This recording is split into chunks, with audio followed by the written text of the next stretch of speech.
Meeting to order. I pledge allegiance to the flag of the United States of America and to the republic for which it stands, one nation, under God, indivisible, with liberty and justice for all. All right. This is a public hearing. Do people still have to sign in? They can. They can. If you'd like to speak about anything that is on the agenda or not on the agenda, I will do that. I'm getting to that point. I would like you to please sign in. All right, Clerk Kirby, please call the roll.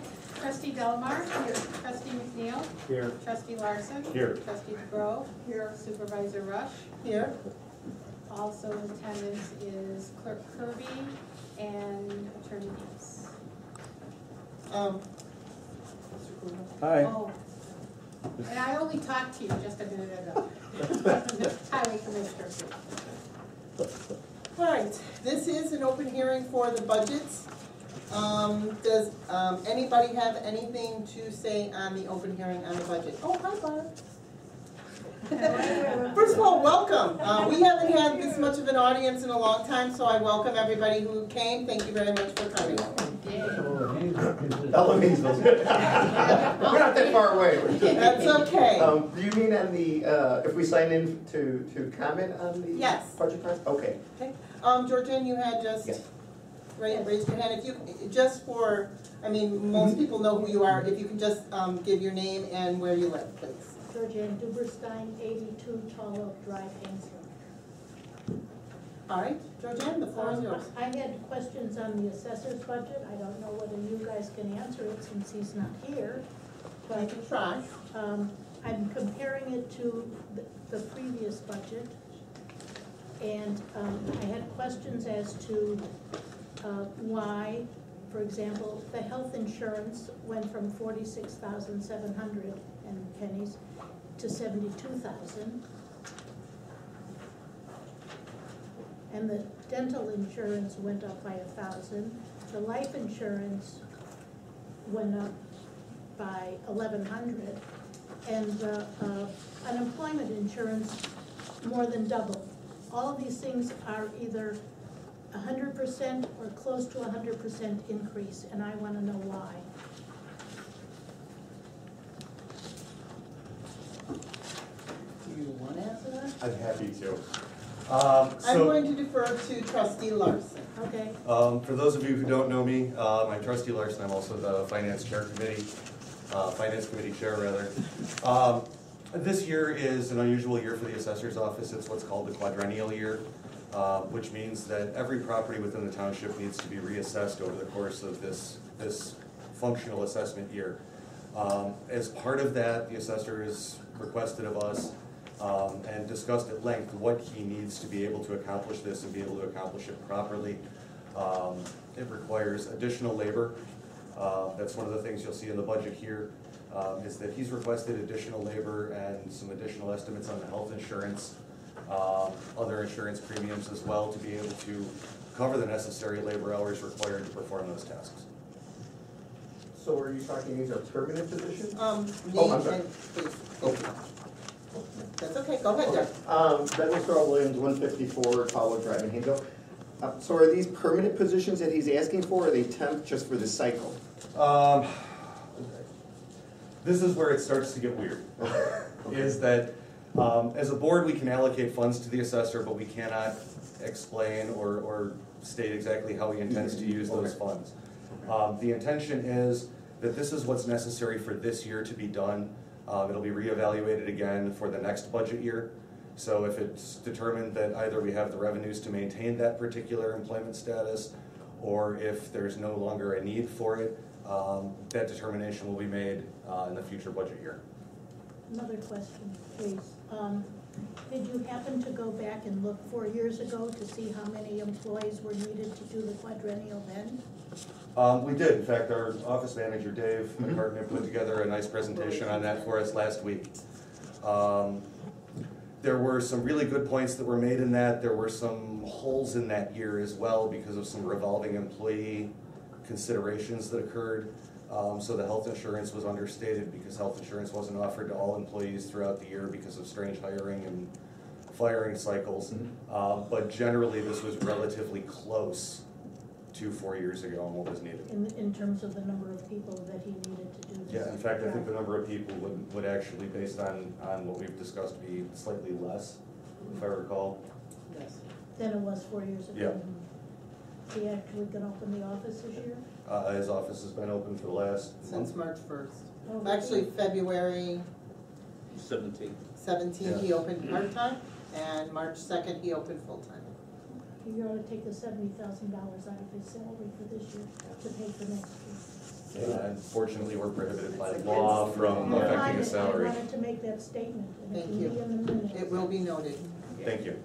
And I just want to make another statement, because, you know, I sat on the board when the original budget, Yingling's last budget, Supervisor Yingling, budget passed with a 22% cut. Now, you guys dealt with that deficit thereafter, so that's how we got to the point of having to reduce everybody's budget, not just the assessor's budget. So I think it's kind of hypocritical, and he supported that budget because he supported, you know. So I think it's kind of hypocritical that you guys have to do your job, cut everybody's budget, and then he's suing the township, and we're paying for the lawsuit. So what is it costing us for this lawsuit anyway? What have we racked up in fees, or what has he racked up in fees for the lawsuit? The board's not allowed to comment on any pending litigation right now. So the dollar amount is not public, Well, the dollar amount hasn't been finalized, so there isn't an answer for that. but we are paying for legal fees, for his legal fees. Again, we're still. Okay, let's assume we are. negotiation that the board can't Why comment would we on. pay his? No, we do. Let's assume that he is. So I think that it's disingenuous for him to sue us and then say that we had to cut his budget when he approved that 22% cutback when Yingling was still in office. So I applaud you for doing your job, but the other thing I will caution you is don't reward bad behavior. Because, you know, because he's suing us, I'd rather we continue the case and we continue to pay legal fees, but it's a principal amount that, you know, you don't reward bad behavior. So I approved this 22% cut when Yingling was supervisor, but now I'm not in favor of it, and I'm gonna punish you doubly by now suing you and then asking you for more money. Because I think that's what people need to know. The office was closed because you guys did your job. There was no more money, and now he's suing us because he feels that we shouldn't have cut his budget. Well, everybody's budget was cut. Anybody else?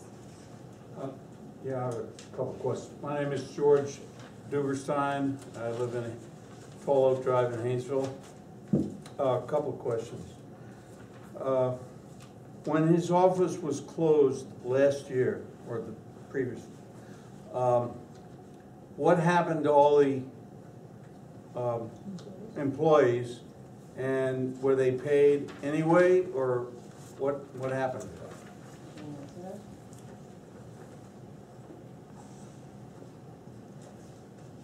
Well, is it a budget question? I mean, Well, it looks like they were paid The office because was I'm looking closed. at the income statement, and it looks like they've been using up the money all this time, so it looks like they've been paid. the office was closed because the board was no longer able to pay for the employees, so. Oh, so what you're saying is they were let go and they weren't paid, okay? Is there a structural indication of how many employees are supposed to be in the office? Or is it just a matter of what job needs to be done and can fluctuate by the amount of money that's asked for and agreed to each year? It's based on his budget and how much he wants to pay the people and how many people he wants. So, all right, so you don't have a set number of people that can staff that office, it fluctuates. Do you use zero-based budgeting or baseline budgeting? We did start zero-based budgeting with our last budget of last year. And he conforms to that as well? For the most part, yes, this year he has.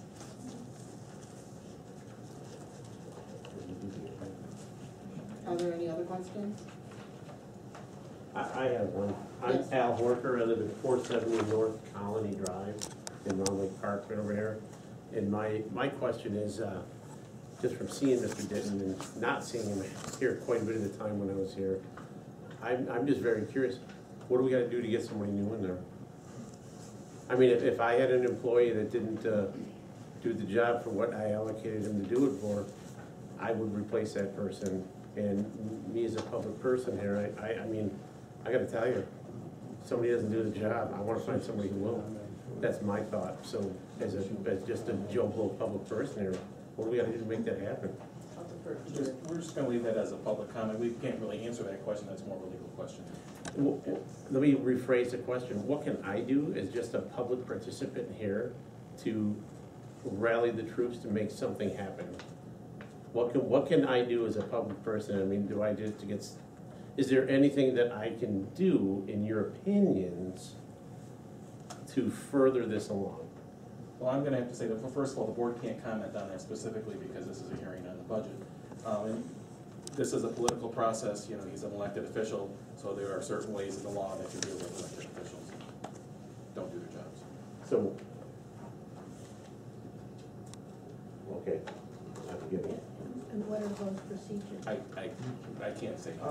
And I'll just comment, because this is what I heard, that the voters are the only ones that can remove them through a petition process. What that is, I'm not sure, I just know it's a petition process. Yeah. Excuse me, are you not answering because this is the budget hearing, or are you not answering because you can't answer? No, we've definitely had discussions over that very question. If this is a budget hearing, that would be legal advice. I represent the board, so I can't really give you legal advice.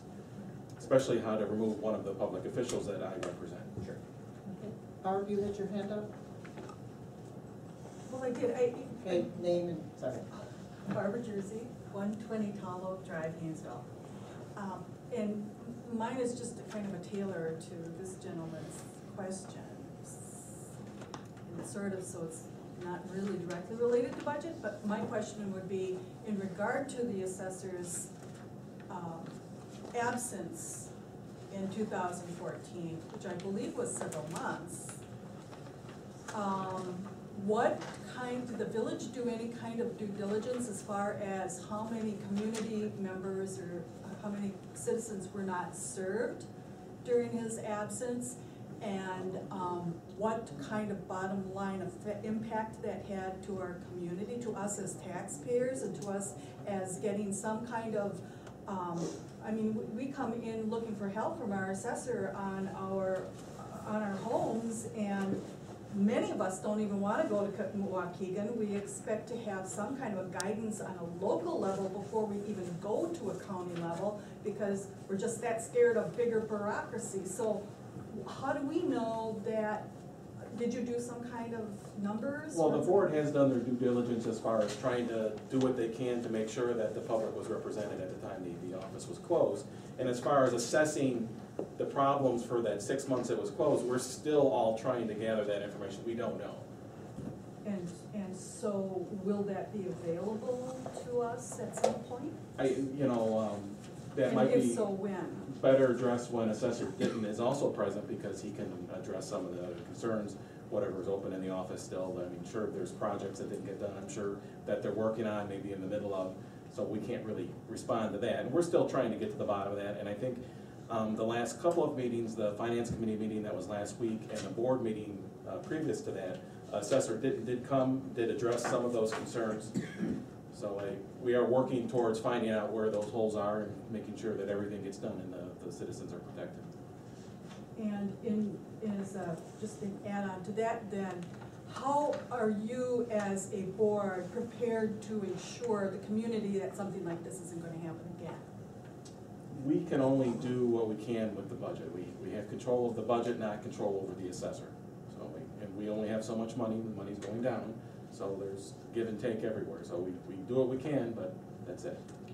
How much money do you have in your reserves if you're talking about needing another 70,000 out of your reserves to accommodate his budget?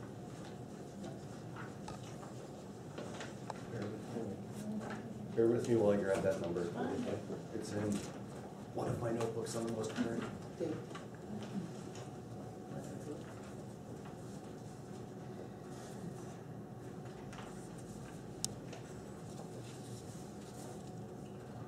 Okay, so as of today, as of year end, I think this is the number I received earlier. Our town fund reserve was at $745,893. So we do have a little bit of room in there, not a lot, but a little, to be able to accommodate this, once every 4-year request. And if I remember correctly, Douglas again, you had to take out $150,000 for the deficit from the last budget, from the reserves? I'm gonna double check our financial report from last year. It was 167? Okay. 167. Thank you, yeah, thank you.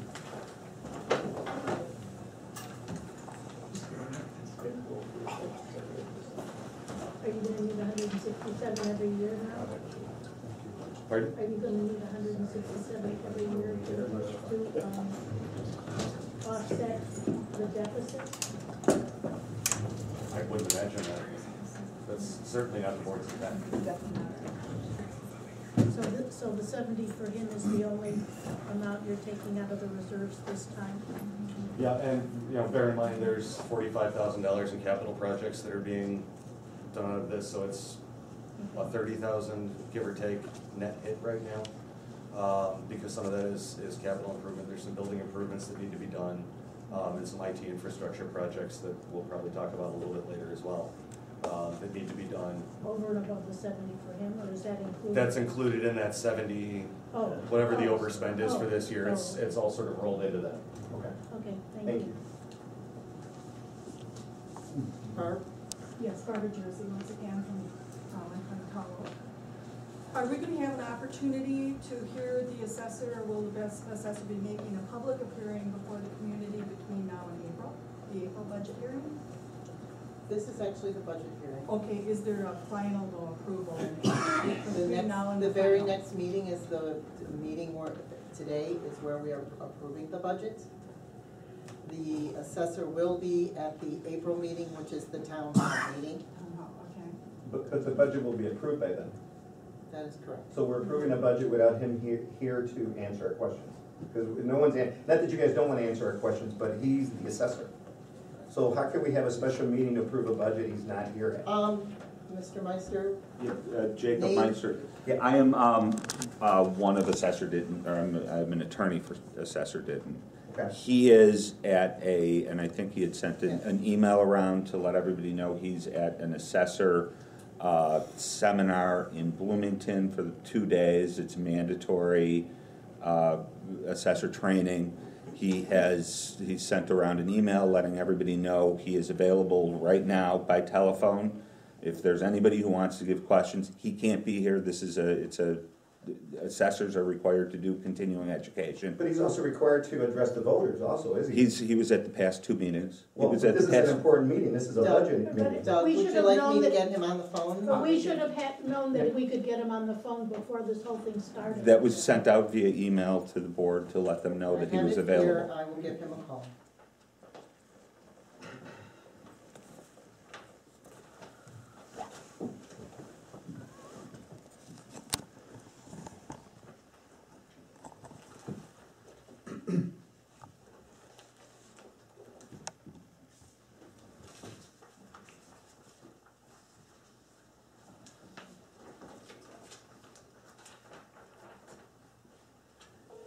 Let me let him know first that he's going to be.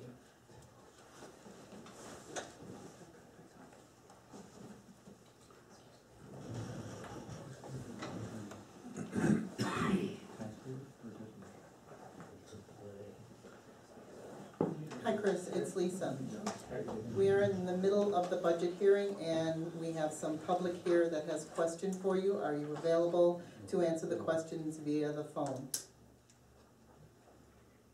Did you put it on speaker? No, there is some public here, because we're in the public hearing portion. And Jacob's here as well.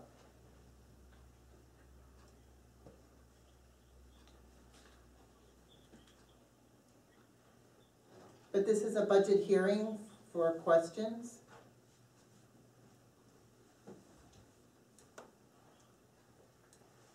Hold on one second. Jacob? Yeah.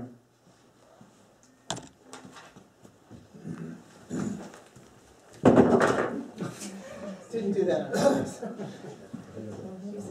purpose. Hi.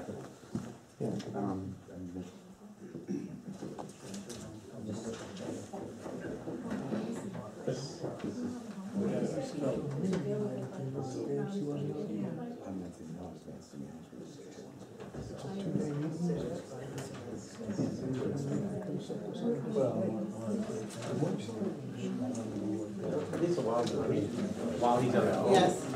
do we have access as to, like, what his? Okay, then we'll wait till he's back. Oh, Hi. Lisa? Yeah, I'm Lisa Vargas, I live at 109 West Main Street in Round Lake Park.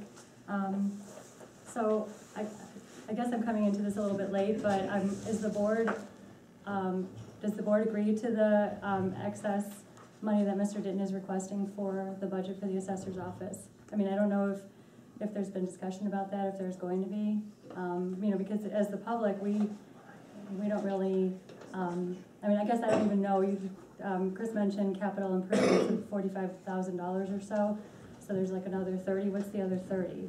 We'll go through each of the budgets. There's a discussion on each of them. Okay, And if there's line item questions, we'll be happy to answer. okay, all right, thanks.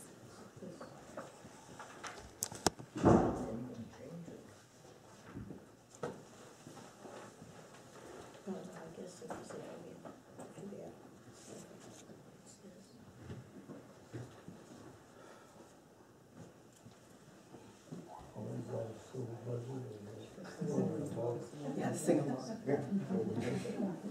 So, about that snow. Thank you for doing such a good job of Yes, clearing that up. Get up into the Irish jig right now. I saw two township trucks out this And the morning. answer is, Yeah. okay. We'll speak He right. just wanted to explain what was going on. Chris? Yes. All right. There's members of the public here, and should you not be able to hear them, I'll be happy to repeat the question. Okay. Right. Mr. Ditton, Douglas Rawl Williams, 154 Tall Oak Drive. I guess my biggest question to you is, can you explain to us why you're asking for more money than what the board was able to allocate for you?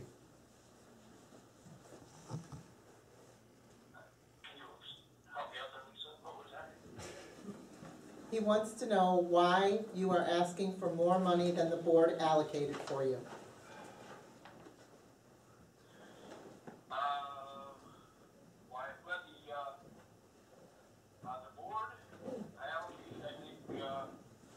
We can't talk about anything until the well, never mind, go ahead.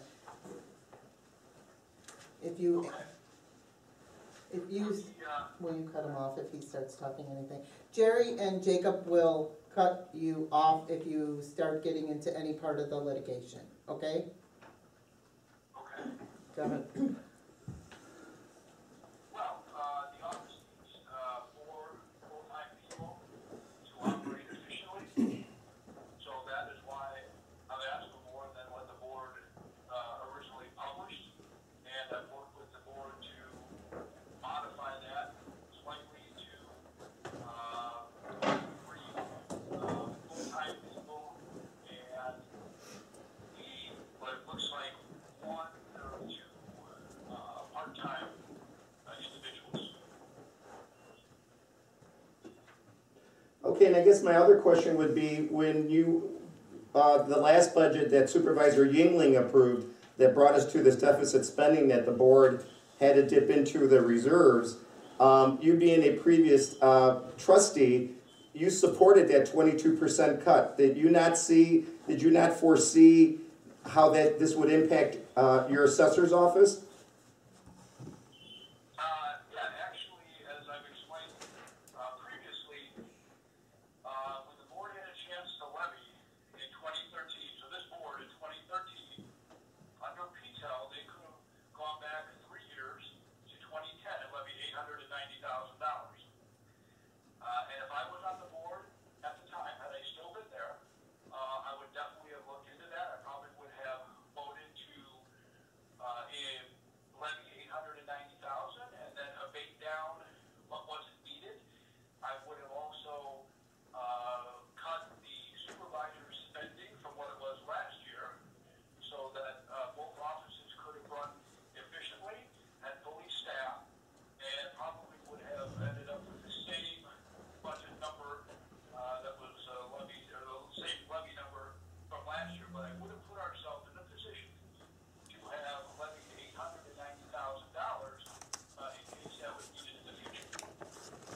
but you were still in support of that 22% cut though, in an election year. I guess that might have been the whole difference.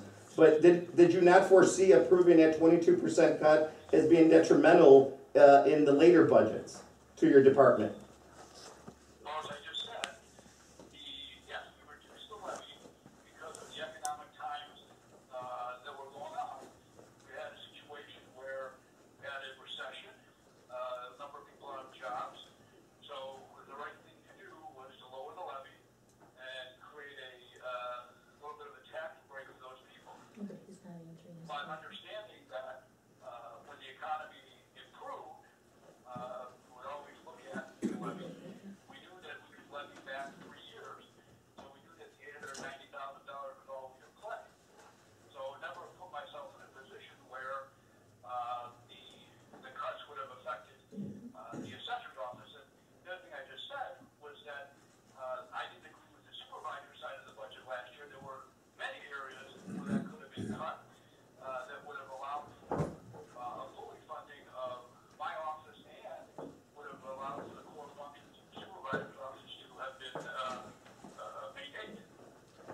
And as you know, as a former trustee, the board approves your budget. Whether you agree or not, it's the board's prerogative to approve a budget. That's really the sole responsibility that they have over your budget. What you do with it is up to you. I understand that. So are we going to be in a situation where every time you disagree with a cut in your budget that you're going to sue the township? And we're going to have to pay your legal fees? Is that the way we're going to operate going forward?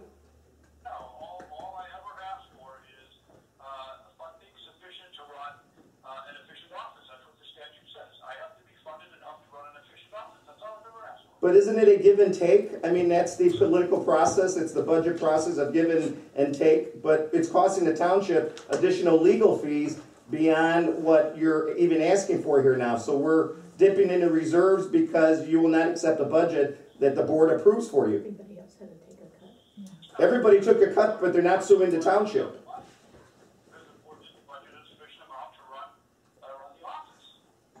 Okay, but again, are you going to keep suing the township every time you don't like a budget that's approved for you? I'm sure that the board, and I've had discussions with the board members now, and I think we're all on the same page as to what it takes to run an efficient office, so I'm confident that that won't happen in the future.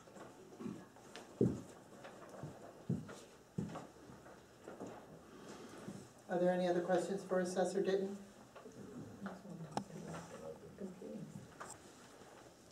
Assessor Ditton, my name is Barbara Jersey, 120 Tall Oak, and I'm kind of working in a business where past history is an indication of future performance. So with that in mind, I'm wondering if you're not going to continue to sue the community, are you going to continue to close your doors and disengage from the community when you disagree with the budget process, the public budget process, or when you disagree with the budget that is approved? Did you? Well, when I don't have sufficient funds to run my office, that becomes a difficulty. As I said, going forward, I think that a conversation with the board members, that there will be sufficient funds to run the office. So at this point, no. I don't foresee having to reduce hours, so I think the board will provide sufficient funding. And if they don't? Well, just let me comment on this. Is Douglas again, Mr. Ditton. If next year you don't need the same staff you do for this cycle, I don't see why we would want to approve a budget with the same amount of staff if you've done the more what is the quadrennial. Once the quadrennial is over, why would you need the same amount of staff? I would say that the board would be prudent to reduce that again, and then is that going to take us to the same situation again? I never said I didn't need the same amount of staff, so I think that'll definitely be something that'll be open for negotiations between myself and the board. Absolutely. But the board has the final decision. Too bad. This is Georgianne Duberstein, 82 Tall Oak Drive. But the board has the final say on the budget. Are you saying you will live within the budget, whatever it is that they come up with? Well, the budget is a collaborative process. The statute also says that I have to be allocated a sufficient amount of money, enough money to run an efficient office.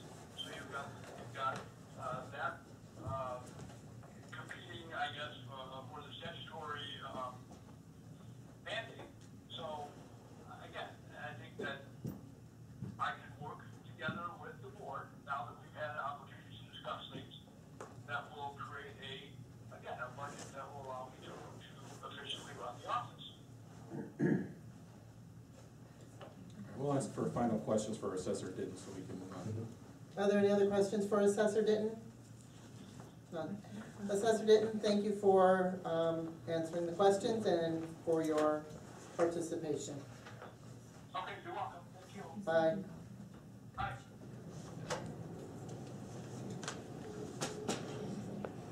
Now we can move on to discussing each portion of the budget. All right.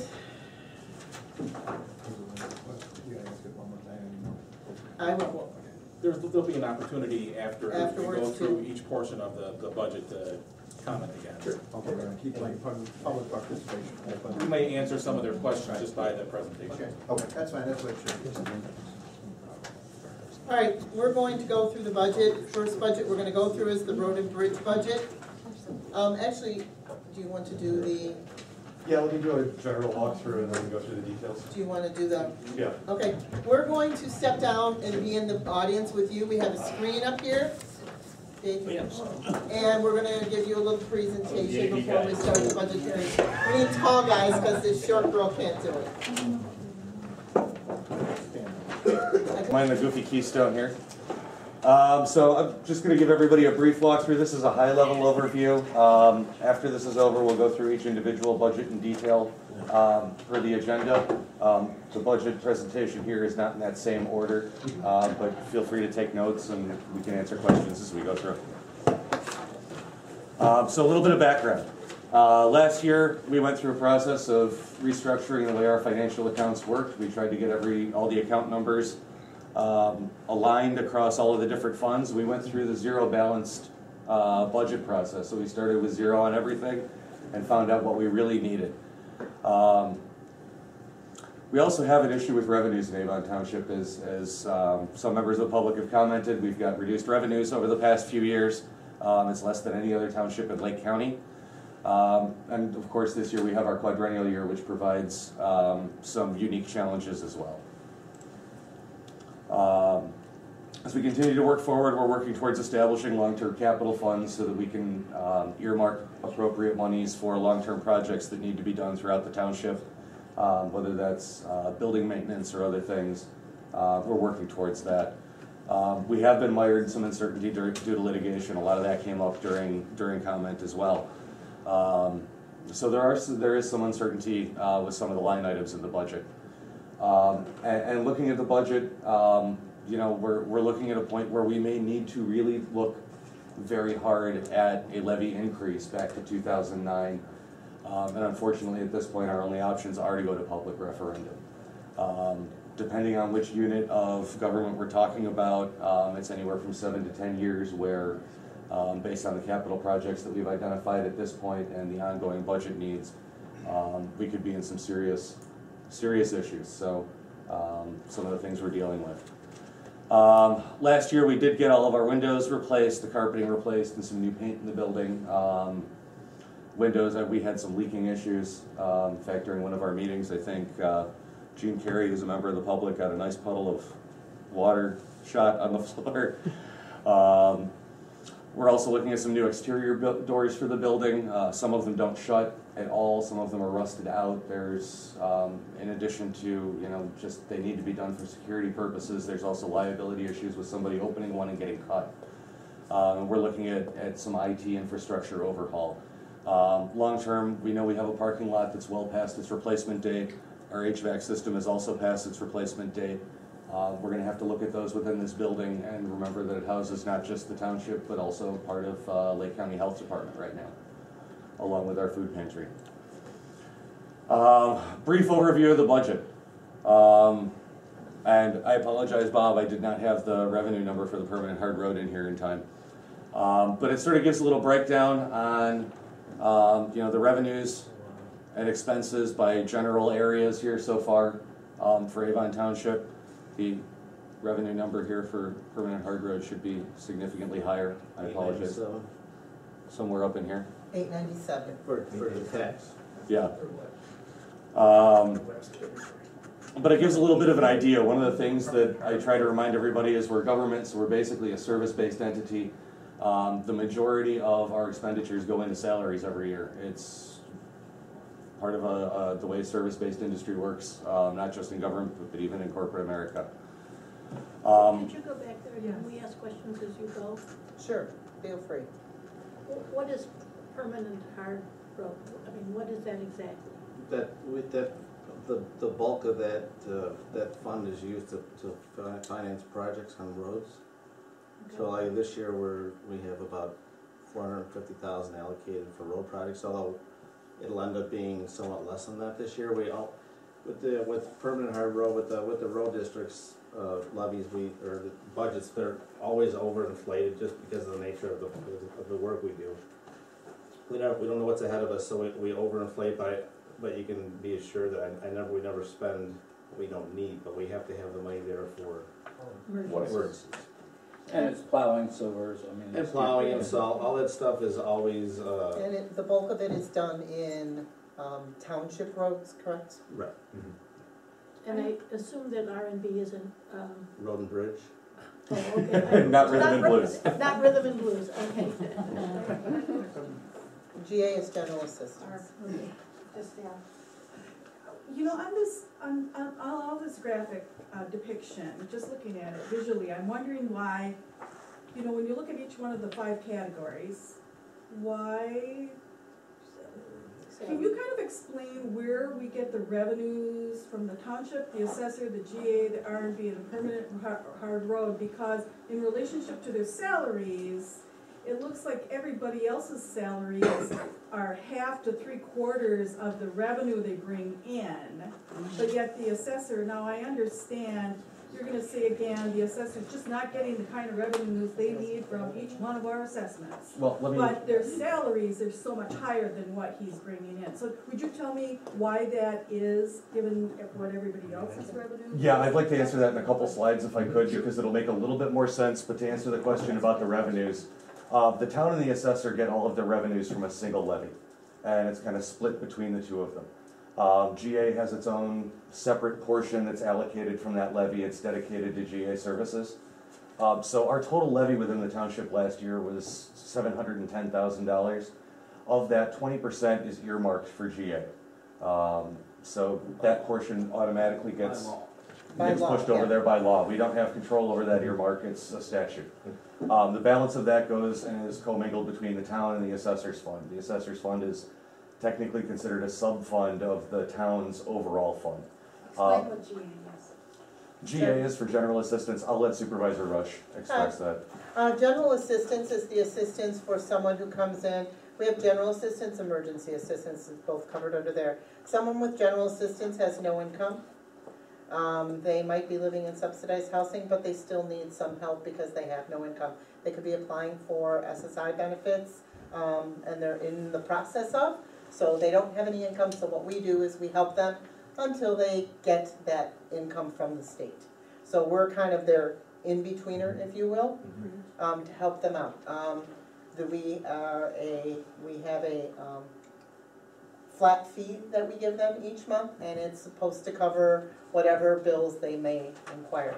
We do not cover like going to the movies or anything like that, but we do cover clothing, we do cover food, we do cover medication, we do cover living expenses. And the law says we have to. And the law says we have to. Once they are approved for SSI or whatever benefits they're waiting to be waiting for, we do receive a little bit of a kickback, but not the full complete amount that we have put in. It would seem to me that the purpose of the township, other than the assessor and the highway commissioner, is GA. That is correct. Right. And yet, look at how much the salary is for the town and how little money there is for GA. It seems to me it's asked backwards.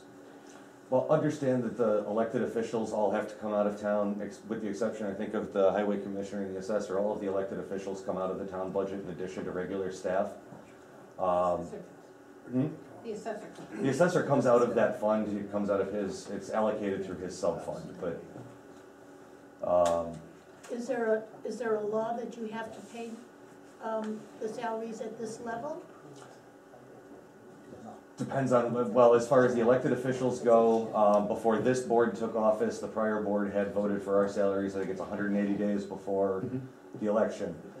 They set the salaries for the incoming board, so, if you recall, maybe 4 years ago, 8 years ago, well, it was probably 6 years ago now, there was a, give part of the salaries back to the food pantry to reduce the salaries in the meantime.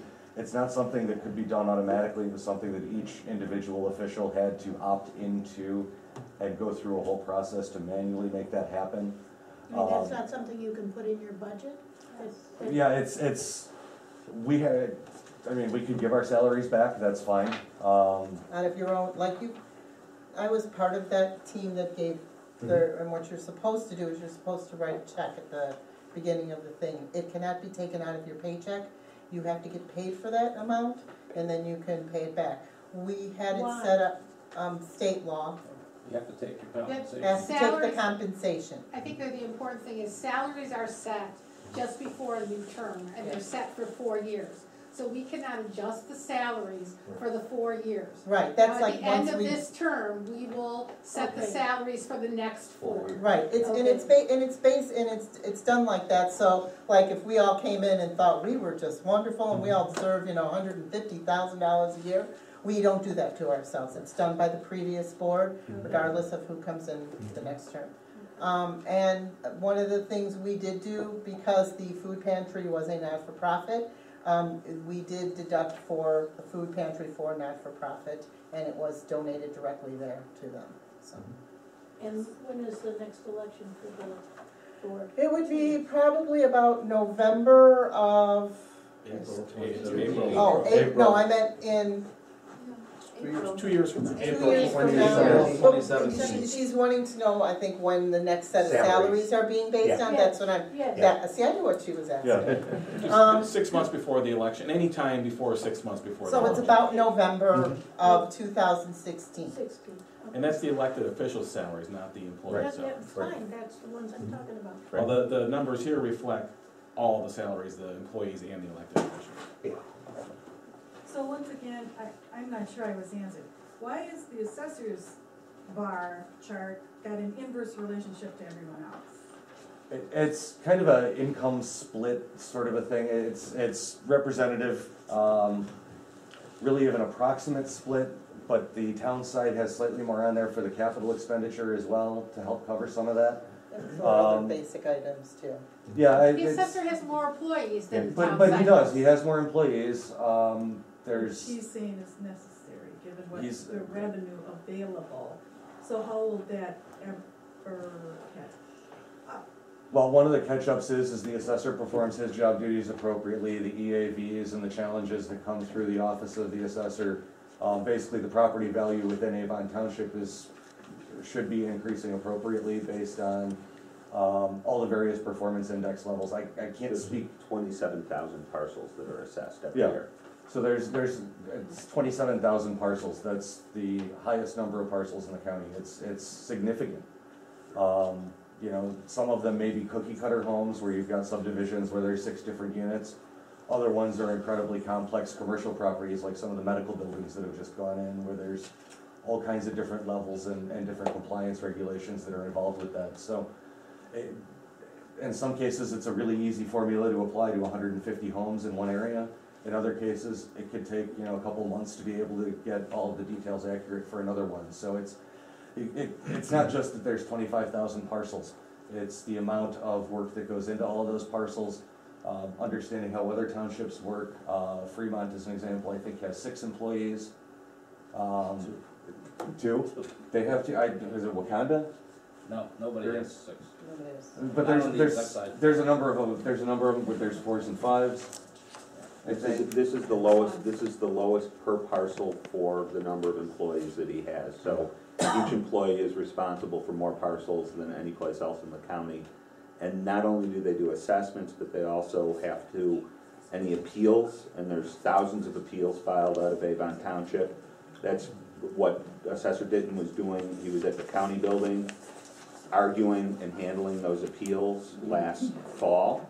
So even though the office wasn't open, he was working on thousands of appeals. I think the number was like 4,000 or 6,000 appeals. Counselor, respectfully, are you here representing Ditton? Because we really should be hearing from you. Since you won't answer questions about the litigation, I'm assuming you shouldn't be speaking. The litigation, right? we can't answer Okay, questions then I will about. Yeah, I am. I do represent okay, Assessor Ditton. And these are facts. Guys, I'm gonna step in. This is a public hearing, one at a time. If you both have your option to speak. I don't want you speaking to each other, though. We can speak to the chair. We can speak to the board. Right. I'm explaining why it is that the assessor has what he should be here. Then he should be here. He's at an official state function. Go to the next slide.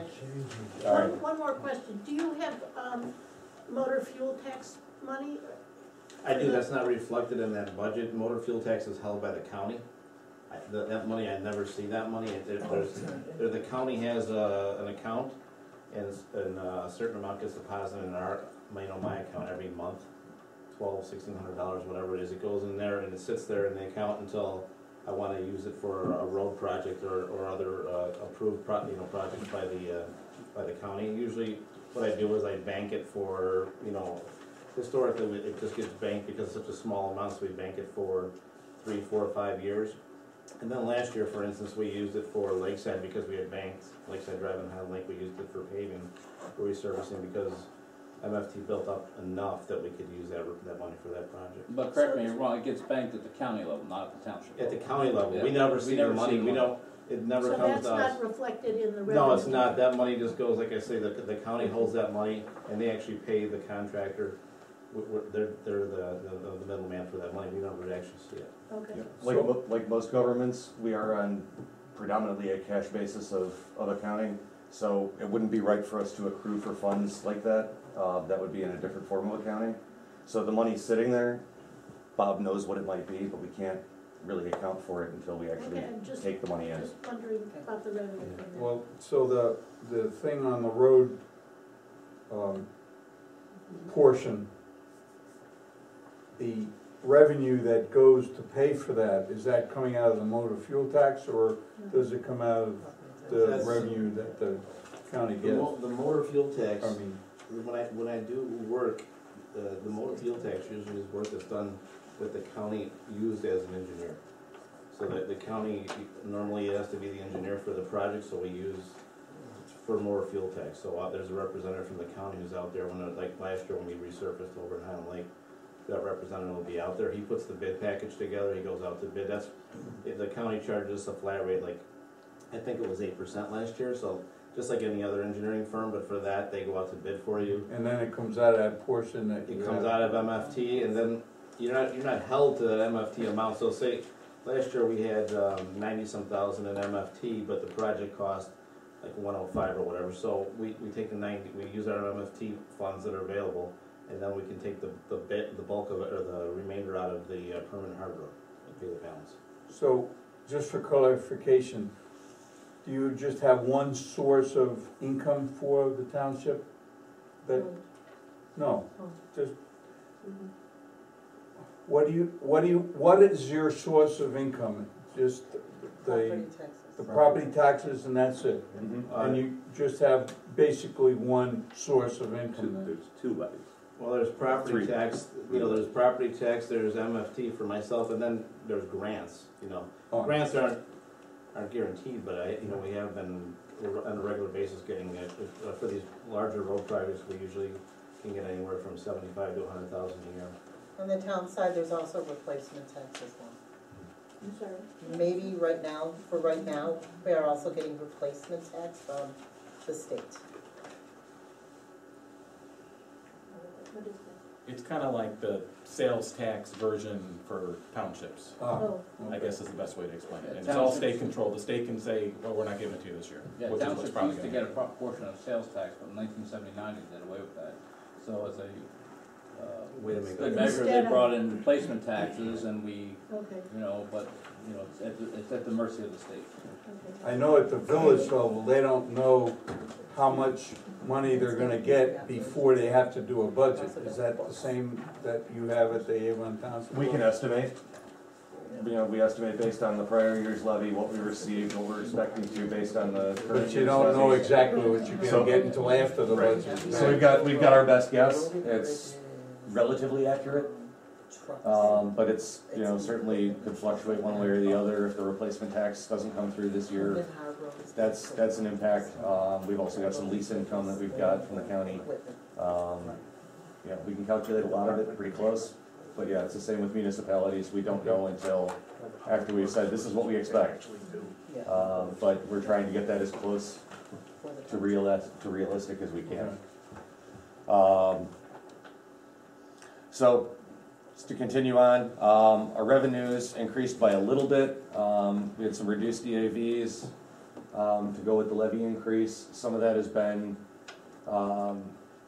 I know a lot of people are here from Haynesville. Brown Lake Park has been affected as well pretty heavily by reduced priced qualifying sales. And what that means is properties were sold as a qualifying sale, but it was at a lower price, which has driven down assessments of entire neighborhoods. A lot of that is part of a county EAV factor, if I recall correctly. They do their equalization above and beyond anything our assessor does here. So while we've tried to raise our levy by the maximum allowed by law, our revenues are not going up significantly because of some of those economic conditions.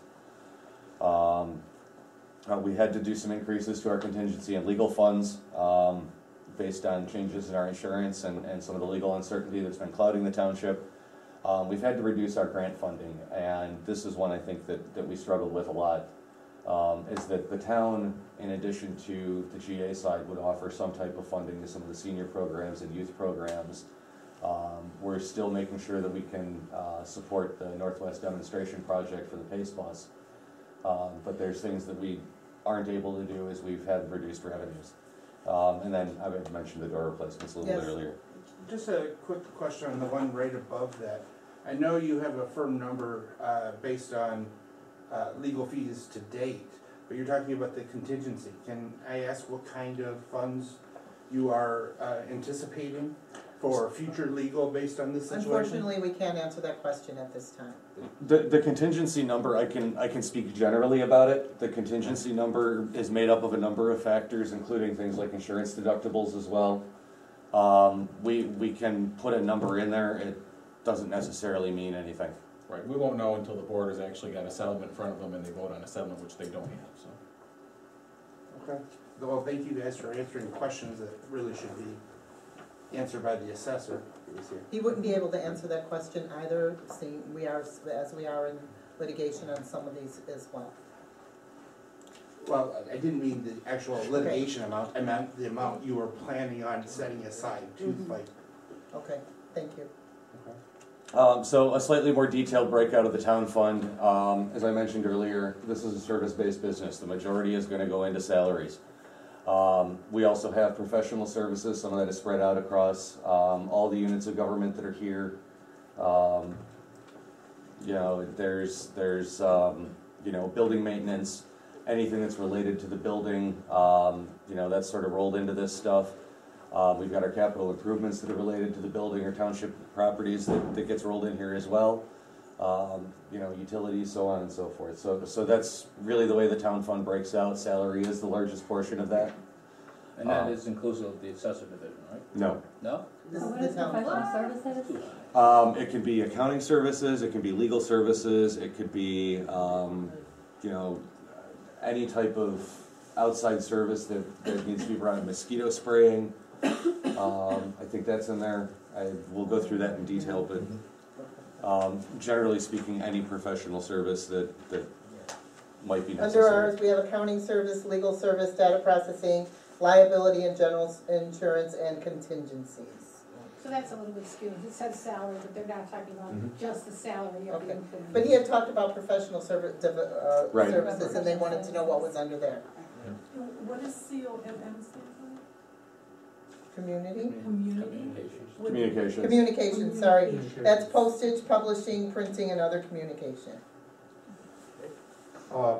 Your grants, that's grants that the township gives to other people? Correct. That is correct. And then our capital improvements. And there is no EAGA from the town side, which is why you don't see anything there, but it's here to demonstrate on the charts that the same factors are all across all three of the budgets that we're gonna be looking at here. From the assessor's fund, we'll see, the significant increase to salary lines, for the proper level of staffing, for the quadrennial year. We're gonna look at some reductions, long-term in terms of some of the IT infrastructure project that we're doing. We're looking at commingling some of the phone and internet costs that, right now, because of the building, we can't share. There's some building improvements that need to be done because of brick firewalls and the way that the additions were done here. Literally a brick wall. Literally a brick wall. I went to do this actually out of the goodness of my heart, 9 months ago, and ran into a brick wall and said, I don't have a hammer drill and I'm not going through this.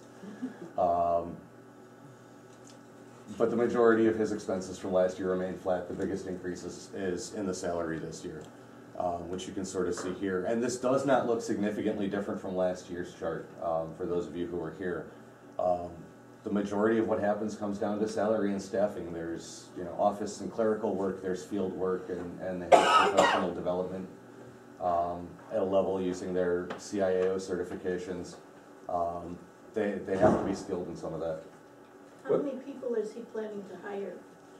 He has currently 3 employees. And what's he planning to have for quadrennial year? Is he gonna have more than that? He was discussing a couple of other Part-time. options for part-time or Possibly 2 internships part-time or persons. he's looking at different options as far as how to staff some of that additional stuff. But the equivalent of 4 full-timers, but the other 2 may be broken into different part-time mechanisms. But think about 4 full-time equivalents. What does EAGA stand for? Emergency Assistance, General Assistance, and you'll see that as we get into the General Assistance Fund. It doesn't really cover any of the town fund or the assessor's fund. As he said, he just made it uniform for all the charts, but they don't get any EAGA in the town side or in the assessor side, or Permanent Hard Road, or the Road and Bridge. Again, the small increase in revenue we saw on the town side applies to the GA side as well, and I'm sure when we get to the Road and Bridge, you'll see the same type of a thing. We had some slight reductions in some minor line items, and we had some significant increases in our grant funding and outreach programs on the GA side, predominantly because we just cannot sustain it at the town side. The difference between the town and the GA fund is on the town side, the Board of Trustees can sort of give some direction as to how grant funds go. On the GA side, it can be more discretionary towards the supervisor side. But I know that we've continued to work together on both of those sides to be able to just, so everybody has a chance to go through it and decide, yeah, this is a good program, yeah, maybe this isn't great for Avon Township, but that way we've been able to continue to work cooperatively, and the supervisor has really taken our input into consideration on all of that stuff, so. Can you give me some ideas of what kind of senior services or youth services you give grant funding to? Let's see, what have we given to? We gave to, the one we just gave to? Doug, you can help out that one too. Oh, Family services. Family Oh, okay, services. Okay. We've given to family services. We've given to NACASA. We've given to PADS. With the diaper drive levels? Yes, That's a piece of it, yeah. what? A piece of that will come out of here. Gang violence. The gang violence. And then the teen group, we did this. Yeah, the That mother, was on the the, youth. yeah, well, she asked for youth as well. I don't have them right in front of me, but if you need a list, Joanne, I'll be happy to get you the list of what we've just done. I just wanted to generally. Right, and we've also helped out, like, organizations that have helped us out. For example, Mother's Trust helps out youth, and Mother's Trust is an organization of women out in Lake Forest, and what they do is if they have a kid who wants to go to camp, the mom can't afford it, they fund them, and so we send people over there quite a bit too. And it could be, you know, uniforms for school, the proper shoes that they need for a certain sport, small things up to big things. One kid needed a backpack, a certain backpack for his sporting thing, but mom couldn't afford it because it was like $150, so Mother's Trust helps in on that. So we also will give, I believe we did give to Salvation Army this year as well, because that is who we work very closely with, the Salvation Army. St. Vincent de Paul, I know, has also requested, but we were done with our grant request at that point, so I've asked them to submit again for next time. Well, they were asking for money for utilities, for people who were gonna have their utilities shut off, so we really wanted to help with the utility piece of it. And we always ask for the impact in Avon Township. Right, what we do, Like there's an application, thanks to the new board, we have an application. And what they do is they have to fill out how many Avon Township residents are served with their organization, what the money is going to be used for. For example, Mono and Mono wanted some money to fund a garden. Unfortunately, that's not within our realm of helping out. However, if they needed help with, you know, babysitting, you know, with, you know, something for the kids while mom's getting training, that is something we would definitely look into. Okay. Yeah. Okay, so Lisa, then I have a question. Yes. Supervisor, is, so your grants awarded, when you talk about your outreach to community, what, on a percentage basis, how much did it increase? Do you have that? Well, last year it was split kind of even, well, less on the GAEA side. And it was more on the town side, and this time it shifted to the General Assistance Supervisor Fund. I don't think the increase, if you look at it that way, I don't think there's been a significant increase, but there is an increase. And also, when we do Touch a Truck, I don't know if anybody's ever come to that, some of that comes out of there too. Okay, so on a percentage basis, we don't really, it's kind of stayed even, I think it's about stayed even, yes, and, it has. and your projected budget is 11,000, I see here for this. Yeah. And so that would be an increase even? It's, I would say it's probably, because last year it was, yeah, that's because if you looked on, if you look, remember the slide he showed for the town fund, it was a decrease. This year it's a decrease on the town side, but an increase on the general assistance side. So I think it's been kind of, It's about flat. Yeah, yeah, it's kind of even. It's about as flat as our revenue increase. Yeah, yeah, I would say it's very flat. But that's important, because that is one of the reasons that the township exists, is for this particular purpose. We agree. Yes. We all agree. We agree. All right. So, yeah, as we look at the GA fund, you'll see salaries again, a predominant feature, again, a service-based type thing. You'll see that we've got, you know, is that in excess of? Where's the salary portion of that? That's me, I mean, 100,000. 95. You have 95,000 in there? I don't think so. It's including IMRF. Oh, it's including Yeah, all that. that's all the salaries, taxes, all that stuff is included in there. Dave and Lupe are gonna be after me for that $90,000. Now, are the salaries car right for now. this different than the salaries for the town? Are they Yes. different people? For different people. How many The only total, how many person- total employees for the both? One and a third, well, one For and both. two. One-third. One of our employees gets paid out of 3 different funds, gets paid out of the road and bridge or permanent, road and bridge? Permanent hard road. Permanent hard road.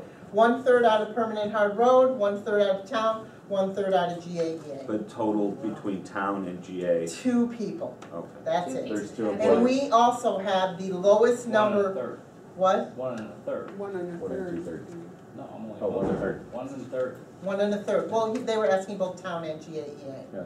Well, there's For 1 and 2 employees, people. yeah. There's 2 employees. We also but- have the lowest number of employees working in our town as well. Most towns have less GA and EA than we do, and they have like 3 people working in their office.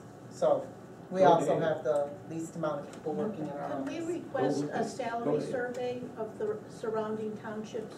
We have. We have. Some townships are very forthcoming with that, some are hold it back a little bit. but you can always call them and ask them because it is public knowledge. Yeah.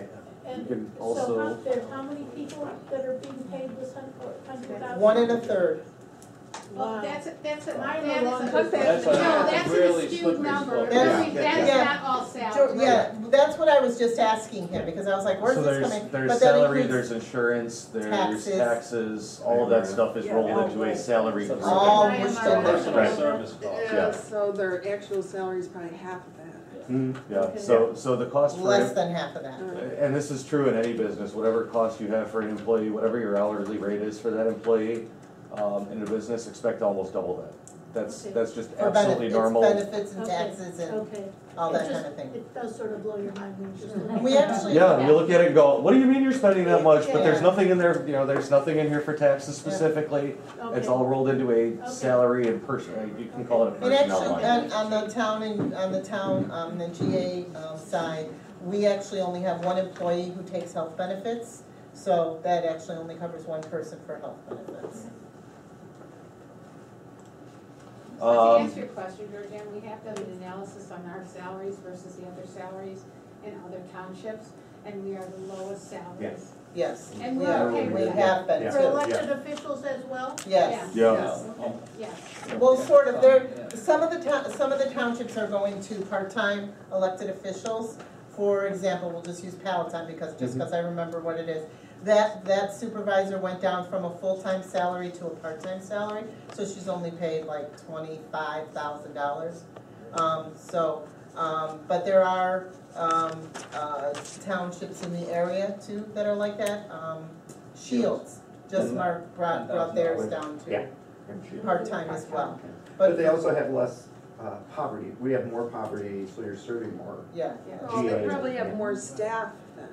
They probably use that money for staff. No, they have, I think they have 3 staff, so. So just a general overview, the budget right now exceeds the revenues by 98,000. As mentioned before, 45,000 is planned reserved expenditures. 25,000 of that is an increase in our contingency line, and $23,000 increase for the quad-year staffing, based on the public budget you're looking at. It does cause that increase in staffing. It's an exceptional year, so the board had to recognize that there's additional work that's involved there. Bob, I'll let you talk to the rest of this. I kind of threw some notes together for you as well, as we get through here. But just to summarize, it's the second budget we've put together as this board. We went through discussions for almost 6 months on this. I know we're a little tired of it. We've all expressed different viewpoints across the board. It's everybody's contributed to this discussion in different ways. It does represent a budget that allows us to continue to function and provide minimal necessary services. Unfortunately, the word minimal is in there because we would like to be able to provide so much more to the community. But unfortunately, it's where we're at. But we're continuing that commitment to our transparency and trying to unnecessarily use any of our reserve funds without having a really good reason for it. Bob, some of the highlights we talked about a little bit earlier. Right, so road and bridge, again, I talked to you guys earlier about how I inflate my budget every year. Doesn't necessarily mean I'm gonna spend it. So road and bridge this year has a pretty large discrepancy for income versus expenditures. So I put money in my budget for a truck this year because I have actually a couple trucks that are gonna be hitting that 15-year mark. So I put money in there for the truck. I still haven't committed to purchasing a truck. I don't know that I will, but I do need to I have to leave that opportunity there if the need arises to replace that truck. And then on the other note, the roof replacement, again, that comes out of road and bridge, and that road and bridge, what I see, the levy, I get about half of the levy. So, for levy, the road and bridge levies this year will be the, 84,000. I see half of that. So I'm running off of $42,000 plus some other small incomes that I have for road and bridge. It's a real limited amount. That budget was cut severely, back. Like 40%? 50. 50? 50%. Yeah, So road and bridge was cut significantly by 50%, And I would just like to give Bob kudos, because based on that, he is still, yes, please, applaud Bob.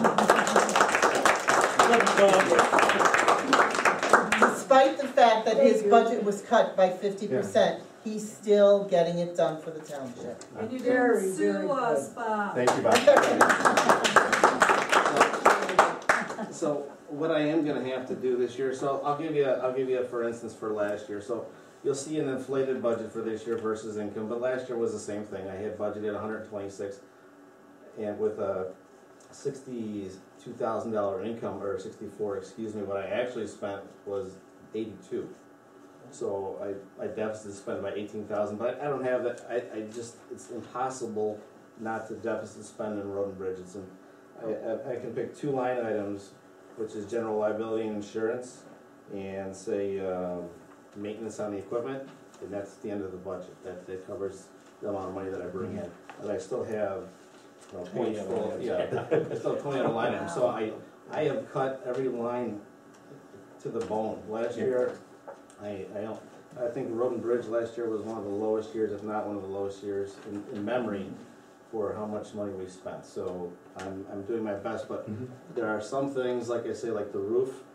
The roof's not an option this year. The roof has to be done this year. We have a steel roof. The building was built in 79, 78. I think it was early 70s. Yeah, well, I think George, it was just when George was there, but maybe mid-70s. But anyway, we're talking about a very old roof. The roof's actually leaking now. So, when you have a steel roof, all those screws that hold the roof down will get water that comes through. So it's something we have to do. I have to deal with the roof. I don't want to do it, but it's something we just have to do. So that's where we're at on that. And then I guess another highlight is the replacement of stub drive. So stub originally was a project that was in excess of $400,000. We're actually getting a community development block grant for $100,000 this year. It was already approved by Lake County. So we are getting that grant, but what I did, because again, now we're talking about permanent hard road, I'm shifting here, but, so permanent hard road, I didn't want to, again, I was not comfortable with what was coming in, what was going out, so I went back to the engineer and said, what can we do to still make this happen, but not spend that kind of money. So we picked the part of stub that was in dire need where all the homes are, then there's another half of the road that really only has 1 or 2 homes, so we cut the project in half. We got our bids in. Well, our bids vary anywhere from like 170,000 up to 270, I think. So we're looking at the bids right now to see where we're going to be on that. So you can see how the expenditure is going to be quite a bit less on that. And then the last item you see there is a shared salt repository with Lake County.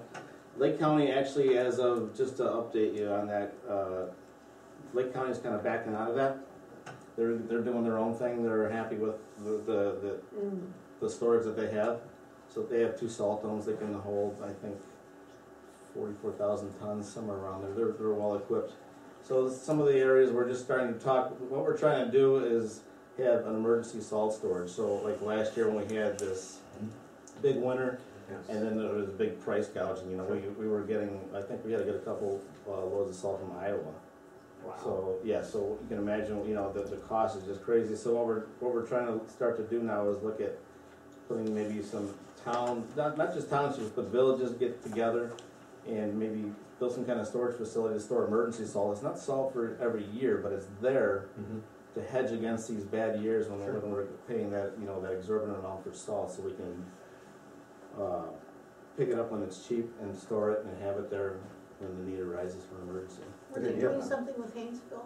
I already talked to Jeff about that, and it's going to be a discussion between him and Linda, and then we'll move on from there. I need to talk to Ronnie Park too as well. And, I know he was a little shocked when they delivered the whole order of salt in one day.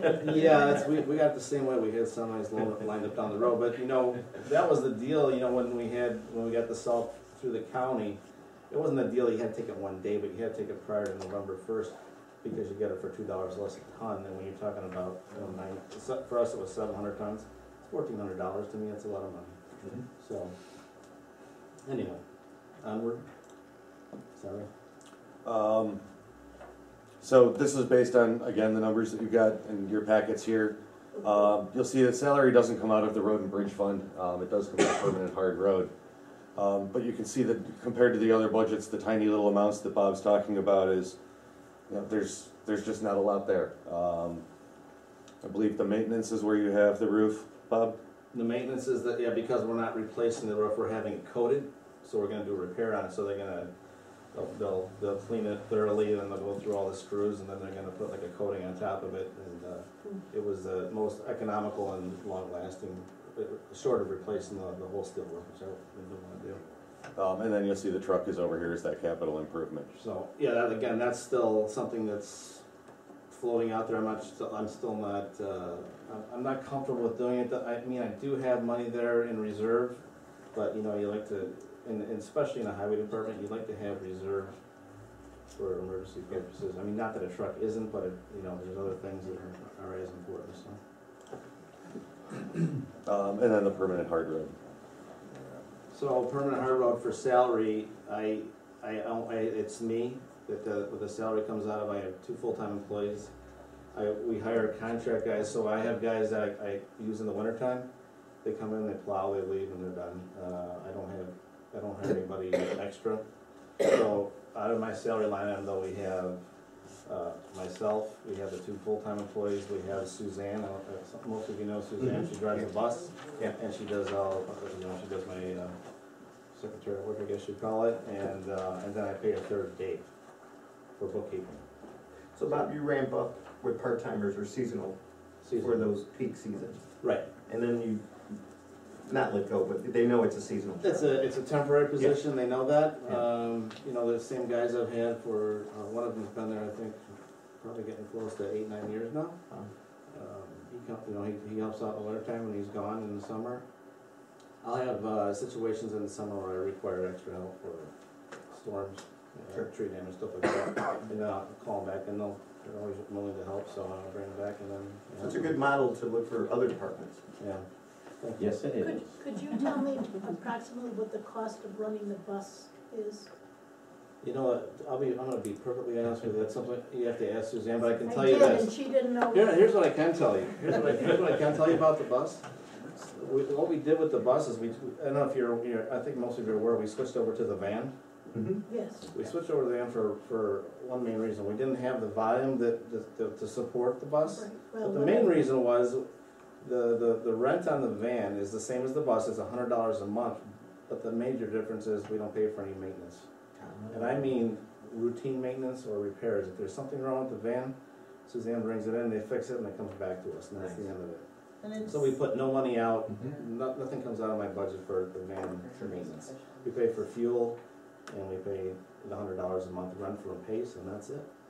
It's more of a service than it is a, how would you put it, more of a profit making? No, it's not a profit. We charge $1 each way. Yeah. It's more, it's a service. It's a service. You know, I'm just wondering how necessary it is when you have the Northwest Demonstration Project. It's huge. You know what, we have our regulars who use our bus, and the price varies. And sometimes you can't get the Northwest demo for a ride. Right. So the van is. Yeah, and Suzanne's gonna make the same money no matter what because she's a salary person. So the bus is there for $100 a month. I think it's money well spent to have it available for the community. Okay. It's one of the #1 requests every month. We track our telephone calls and visits to our office, and it's usually 1 or 2. Transportation questions, problems, things that we address. And she's dependable. I mean, not to throw 2 cents worth in, but my mom is a user of a bus, and some are reliable, some are not. Suzanne is like Always there. reliable. Yep. So if you have a doctor's appointment, you know, hey, can I do this? She will be there. She will be there. She's awesome. Okay. Next. And then the stub drive and some of the other things. Stuff we talked about. So, yeah, I think we went over that already. So. That's it. So that's it. We can have lights back there. Thank you. Good presentation. We'll put them right there for Dave's time. Hi, Julie, I live in Grand Lake. Okay. Actually, I had a question based on one of the comments I heard during that discussion. And that was regarding the time that the assessor's office was closed, yet he was doing a lot of work at the county. Yes. And that question He is was working full-time. that question is only based on when I filed for one of those appeals that you were speaking of. The county swore up and down that the township assessor had nothing to do with it, and it was based on the board. So Correct. what I'm That's wondering is if the board is the one making that. No, the board is the one. We cannot answer that question. We're not gonna answer that question due to the litigation, but, It doesn't really have any, I'll just explain. There's The not a board, board. there's a board of appeals. Oh. That's who that's who the challenge is filed before. But the assessment is defended by the township assessor, because the township assessor puts in the assessment. If you appeal, his job is to present to the Board of Appeals the evidence to support his assessment. So his job isn't, he's not on the Board of Appeals. But he appears and represents the township assessor. But what I heard was that the Board of Appeals rules quite often without contacting the township assessor because they're basing it off of an assessment, or he has to you put have together a an package. assessor at your house. So therefore, He puts together a he wouldn't package be for involved in all of those cases. He is. For every appeal, he's required to put together his package as a township assessor to support his assessment determination. That's his job. And that's by state mandate. He has to do that. It's a truth. Correct that he's involved in every one of those appeals? Is that? there's a process, and to get the specific process, I would strongly suggest that you make an appointment to speak with the assessor. He will be happy to do so. He will be happy to do so. Yes, Okay. Barb. I'll give you I was a told cell different phone. from the county. I'll give you a cell phone number if you want to talk. Yeah, okay. You're doing that, then just tell them that I didn't give out the cell phone. Okay, so my question was triggered by this presentation, and that is, Doug made a comment that that was a great model to have part-time people or seasonal people. Not maybe so much permanent salaried or seasonal, but was that looked at as part of the assessor? I mean, there's been such a Attorney Dietz, is it legal for the township to consider contractors that would come in on a temporary basis and we wouldn't be reliable for their insurance? I can answer that, and unfortunately, the board can only set the budget. The assessor decides who he hires and how he hires them and how he uses the employees. We can only give him the pool of money and say, this is what you have. So if he wants to do things differently with interns or part-time people, that's all up to him. We can make suggestions, we can put models together, but we have no control over him. Wow, so how does the community have impact on it? They elect. Elections, that's it? If we just don't like the way he's spending 2 more years, okay, well, that's a good point. But is that something we could present to him? Or consider contracts? He's a public office, you can. He works for you. He works for you. We have suggested more creativity with the staffing models, including the part-time people, including looking at internships for people at College of Lake County and the University Center. Because those, I say kids, I suppose that's not really accurate, it could be anybody. Those students would love to build up their resumes, and I believe may be willing to work, I don't know for what, but I know a lot of times internships are very small pay. Plus, it's a positive impact on the community because you're giving that opportunity to build a resume. And he's taking those things into account. He definitely is, but you can only do so much with interns. But that's my question then, are those positions so specialized that we couldn't get internship? I mean, Yes, some of them require they require coursework and certifications, and they're professional positions. I mean, they're One of our suggestions also was that he had his salaried people work 40 hours a week instead of 36 hours a week. And how did he react to that? They work the same hours as the township center is open, because that township center closes at, what, 4 o'clock? So that's, he has the same hours. We're not dealing with a pot rally. But it has been suggested that most salaried employees work whatever hours are necessary to complete a task. That has also been suggested. Interesting, okay. And then I have another question, I'm sorry. That's okay, Barb, you're good.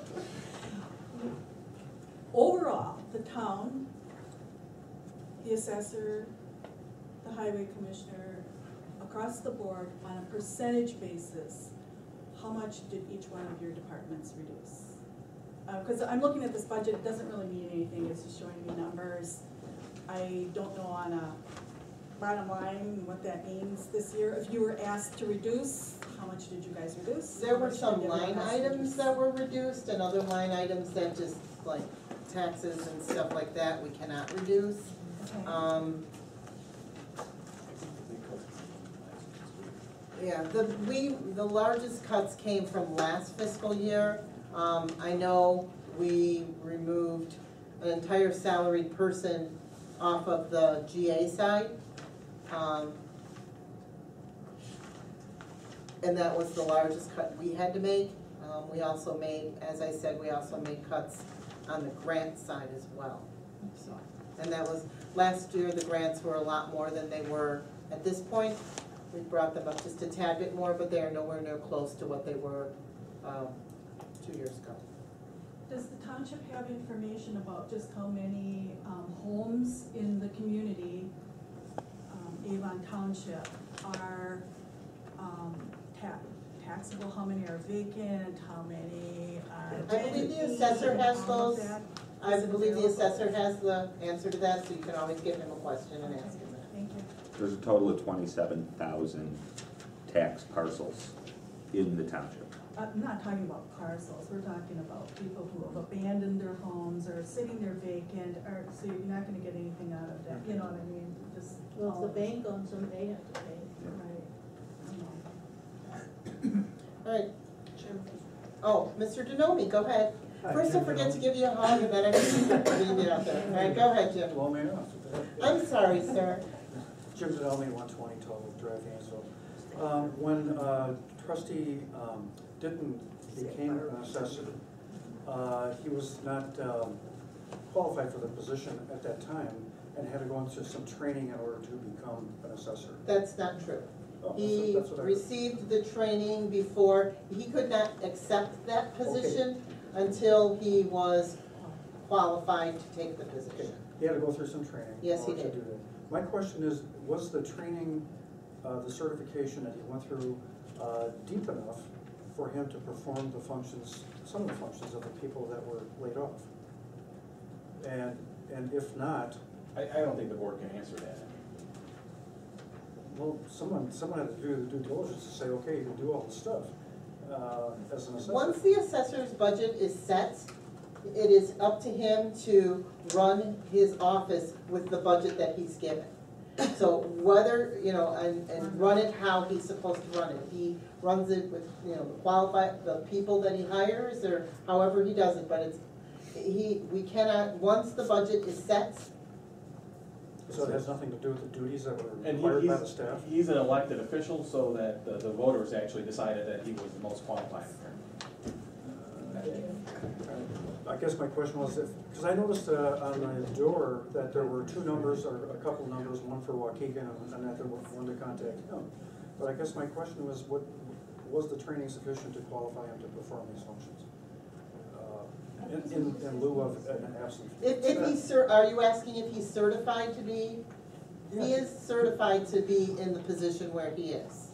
And right now, he is at a certification class in Bloomington that was set up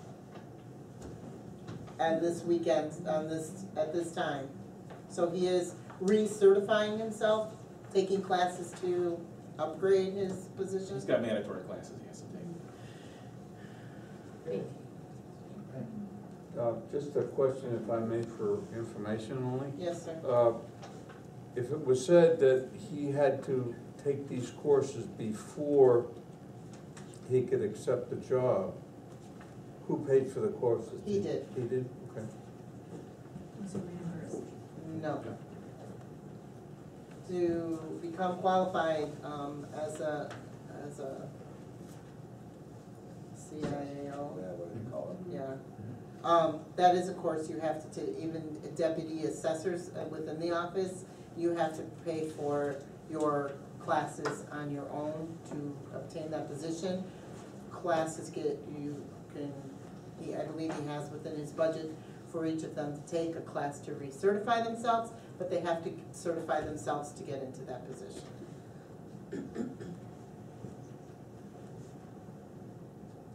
Thank you. You're welcome. Any other questions? All right. I think we've covered lots of this, so we're gonna go through this. You all have copies of the budget as well. Yes. Can I get a copy that, do we have extra ones over here? Yeah. The white one. Oh, my God. That's the one that they have. All right, so one of the things.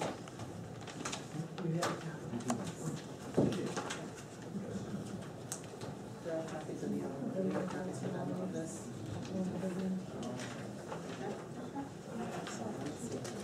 Hold on. Is this something that we hand out, the one that's, this is the one that's proposed. This is the proposed one, that's the one for public review, and this is the one that. This is the one that we're voting on. Yes. So they should have that. Okay. They should have We that. have some copies of the revised budget. This is the revised budget. Is that the one that's on the website, or is that? No, No. this is a new, we have some, And I'm gonna ask I'll Sharon. share, yeah, I'll share, yeah. Share, please, copies of this. I don't know very well. There's 2 pages. There's 2 pages, so if I give There's you 2 a packet, you'll pages. just come up. There are 2 pages of it, so don't separate your pages and give them to a friend. There's page 1 and page 2.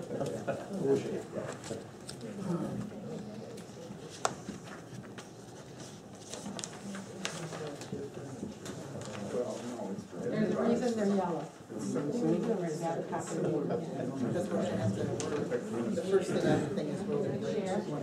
We're gonna start. I have another one. Road and bridge is on this one? No, not on this one. I think you have this. So there's really no modifications to make.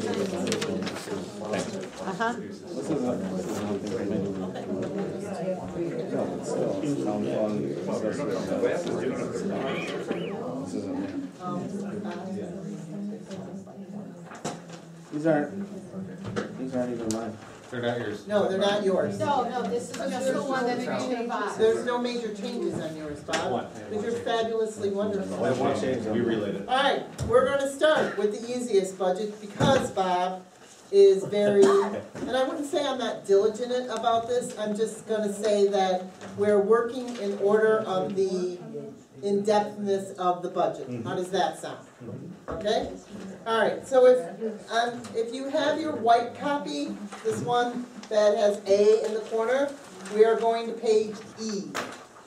Not the yellow copy, we are going to the white copy, and we are on page E, and we are working on the road and bridge and permanent hard road budget. The reason why that is not on your yellow copy is because there are not any revisions. Significant revisions. All right, and the only significant revision is? Well, Nothing on E. nothing on road and bridge.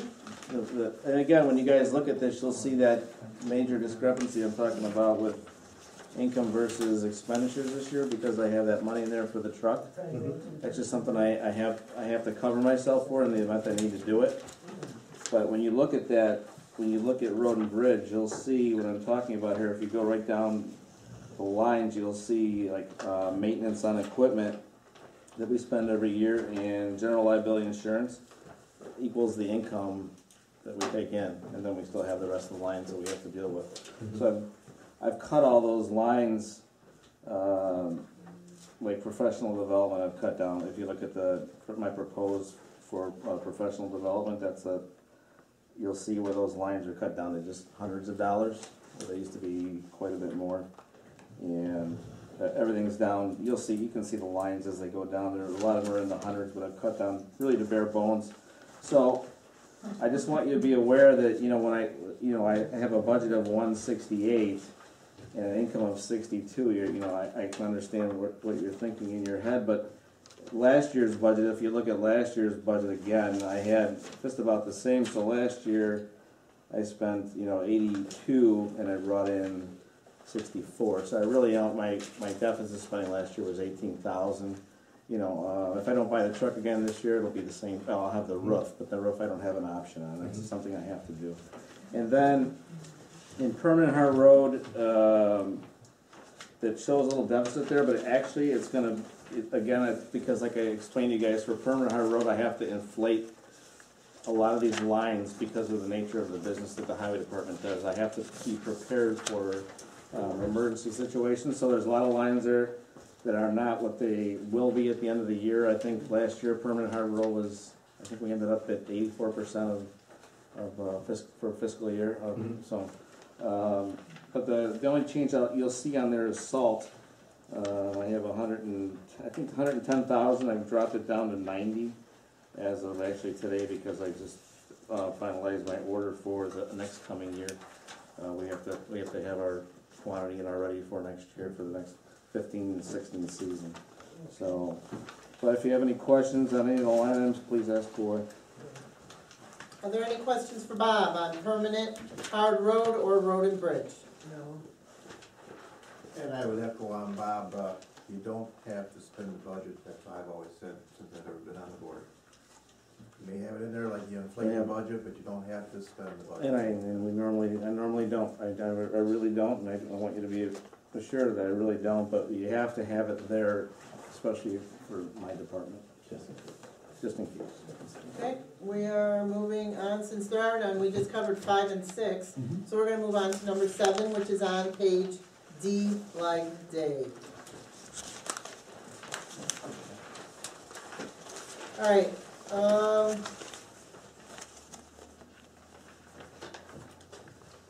we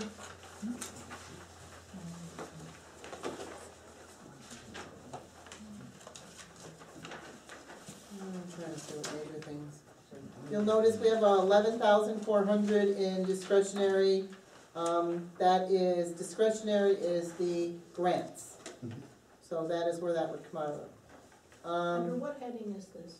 This is on page D. No, I don't have that page. I mean, just tell me the. Oh, this is supervisor and GA. It won't be on the, yellow sheet. It's just gonna be on this one. I'm looking in the, Okay. what was on the website. Okay, it's supervisor and No, GA. that's fine, I got it. I just had- Thank you for utilizing. Do you like our new website? I don't know what the old one was. Well, it actually is much more user-friendly, but that's just it. Okay. We do have, we did increase miscellaneous. I thought we increased flat grants for the diaper thing. Yeah, under grants awarded. Oh, you know what, we're looking at the wrong. Did you have GA on here as well? Yeah. Okay. Yeah, GA is on. All right, so GA is listed on your page 1 and 2. It is on the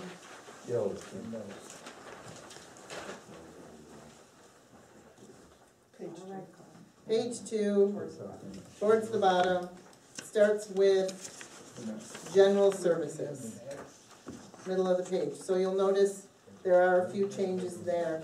One of the things that we did was we lowered office supplies and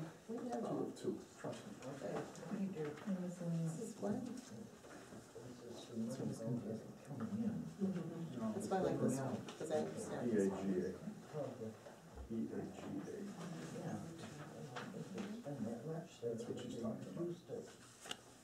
Did you only put the ones that there were significant changes to? Okay, that's fine. All right. One of the things we did was we increased flat grants. We do have, we are part of a diaper service. However, the diaper service rarely and almost never has larger size diapers and adult size diapers. I don't know if you noticed in the community, but we are doing a diaper drive. Please feel free to drop some in there. So to make up for that loss, we did add more flat grants so we can purchase diapers to come up with the loss, or come up with the things that people do need. Do you want me to get a couple of the other ones? Yeah, So we had, Houston. we did do some increases, again, based on what was presented, to grants awarded for youth organizations. Yes. There was an increase, senior services and for outreach. There was a net increase of about $4,000 there. And then on the personnel services, we actually went through a health insurance renegotiation with our provider. We were able to save some money there, so we presented it at $17,500, but we got that number down to $12,100. So we were able to offset some of those increases that we've added across. And once again, even though, and I didn't mean to interrupt you, Chris, sorry about that. No, I'm done. But even though we did increase the grants, they aren't what they used to be, so. A question. Yes. I'm looking at the discretionary from last year to this year on the Yes. website thing. You had 6,700 budgeted last year and only spent 5,000, so why do you have 11,004 as the We used budget? both town and EH and the GA one, so there was some on the town side as well. It might be because we didn't get enough people requesting from us. So just, last year on the town side, we had, was it 18,000? And we did use all that up. Yeah, and this year we brought it down to 11,000, so we kind of shifted some responsibility versus the town making those decisions, and moving it over to the GA side, which is really where that money should be spent from anyway. Is that it's I'll a spend it all general this time assistance around, I type thing. promise, Georgia. Which one are you talking about? GAEA, the grants. Oh, the grants, okay. So- And at one point, we did have on our website, because there was a possibility where we would have to have moved all that money out of there, to put someplace else. So we had cut off grants for a while. So, and then when we didn't have to move that money, we started filling grant requests again. One of the things, it's just a history lesson, one of the things that this board has made an effort for since it took office is to bring more transparency to the budget. So in that, before, when we inherited the budget, you could not tell where things were coming out of, and just because it said it was coming out of, it didn't mean it would pertain to any particular line item that it was out of. And we've completely revamped that, and so we're still adjusting as we look at what we can take out of GA versus what we can take out of town versus how we meld those. So we do see some kind of movement, but mostly that is because the more we learn about what we're able to spend money on, we try to put those expenses where they not only make the most sense, but where there are adequate funds to be able to do that versus just eliminating the line item altogether or eliminating the project altogether. So that's part of what you see is, well, last year was out of this fund and this year is out of this fund. Okay, thank you. Okay. All right, are there any questions about the GA? Supervisor GA? No? Hearing none, we are moving on to town. This is where you will see the most significant changes, and for that reason alone, I am passing this over to Chris. But I am here to answer any of your questions. Bear with me as I get the right sheet on my side as well. And this will be your two yellow sheets for the most part.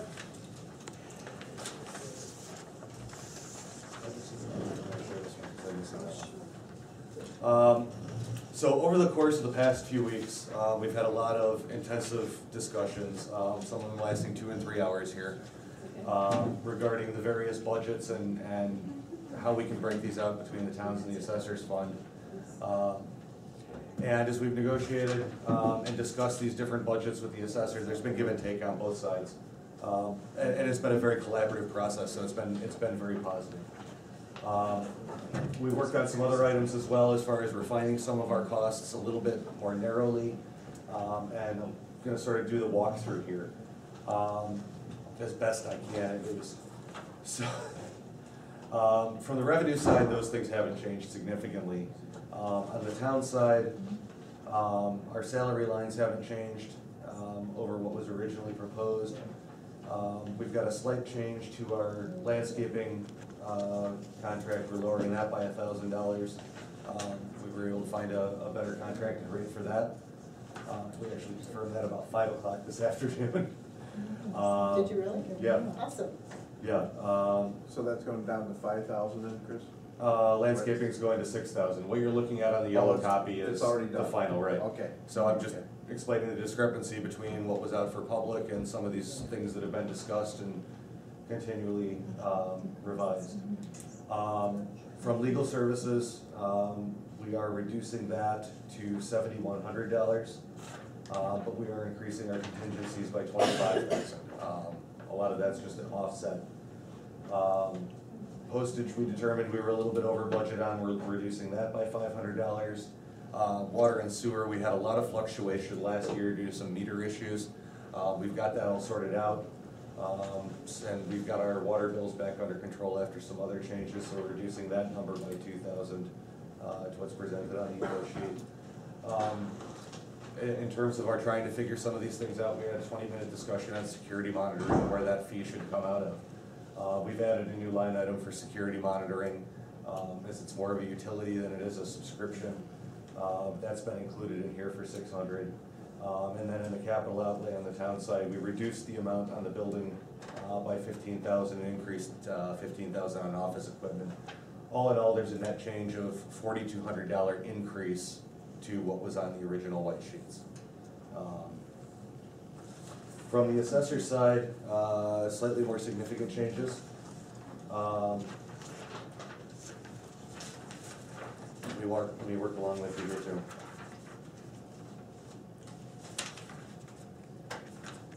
From the salary side, the employee salaries is moving up from the $89,000 to $124,915. It's a $35,000 increase. We're also seeing a $30,000. Sorry, the part-time salaries are going from $42,000 to $30,000. So there's a $12,000 decrease there. There's a reduction to IMRF based on some actual calculations with the changeover to some part-time stuff and what that's really gonna look like. The health insurance, we got actual numbers on what that's going to look like versus when we originally published it. So those health insurance numbers are coming down to $66,000. The dental insurance is up a little bit, but again, trying to get to an actual number. Life insurance has been reduced.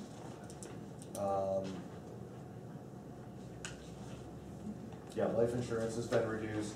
The county terminal rental has gone up based on the number of employees that are anticipated in the assessor's office. It's a cost that the county passes on for the access to the online assessment software.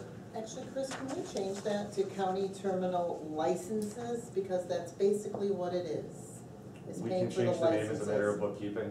Okay, I would like to do that because we're not paying actually for the terminals, what we're doing is paying for the license. A change to continuing education to support the ongoing certification processes for all the employees that are there, along with necessary per diem expenses for some of the training that occurs outside of the, a reasonable radius of the area. Some of those classes are downstate. And there's some other things like, it's obviously away tonight, so some of that would come out of it.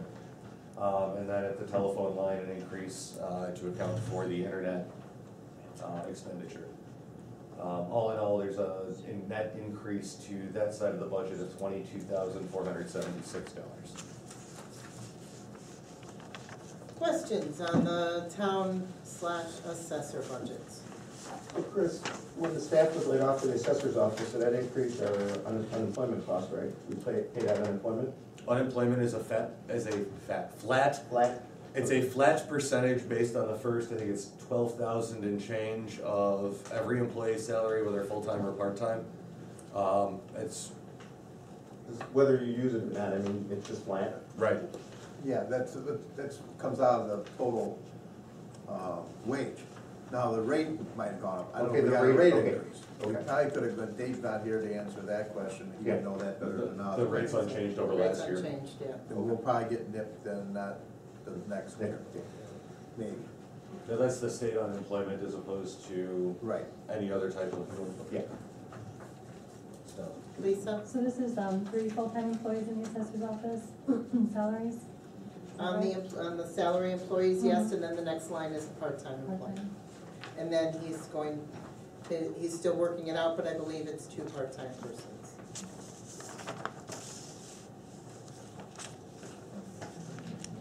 Well, Chris, I need a clarification just for the record on the continuing education.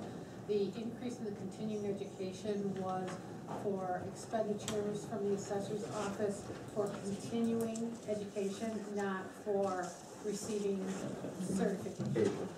Or their Continuing education for continuing employees. education, but not to get their requirements. Okay, are there any other questions in regards to the town assessor, so we can close out the hearing?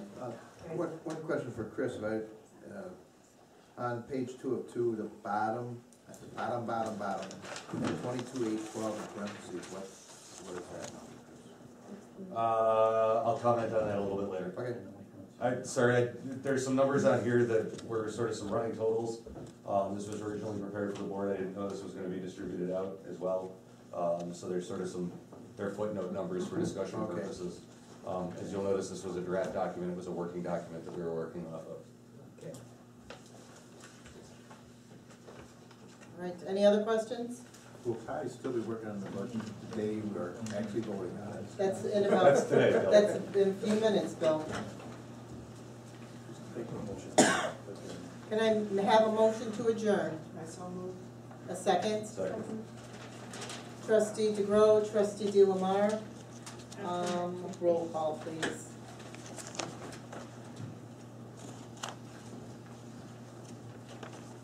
You're too fast for me, guys. Okay, we've got trustee Delmar. Aye. Trustee McNeil. Aye. Trustee Larson. Aye. Trustee DeGrove. Aye. Supervisor Rush. Before I say aye, once again, I would like to thank everyone for their public comments. Your comments, we like to hear from you. This is your budget, your tax dollars at work. So thank you very much, and thank you all for attending this budget hearing as well, and I say aye as well. That being said, meeting adjourned? Yep. Meeting adjourned. Kirby. Attorney Deeds. And the highway commissioner. All right, we do have public participation on our special meeting. Do we currently have any public participation on any agenda items at this point? No, hearing none. I'd like to make a amendment to the agenda and make a motion to enter executive session under 5 ILCS 120/2 C11 litigation. Do I have a second? Second. All those in favor? Aye. Any opposed?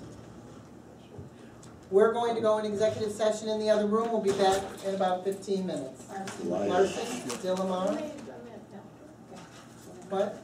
I thought you could do that after. It's something we have to talk about First, before you do the budget. Yes. I'll pick Have a call, please. Second, please. I've got recording issues.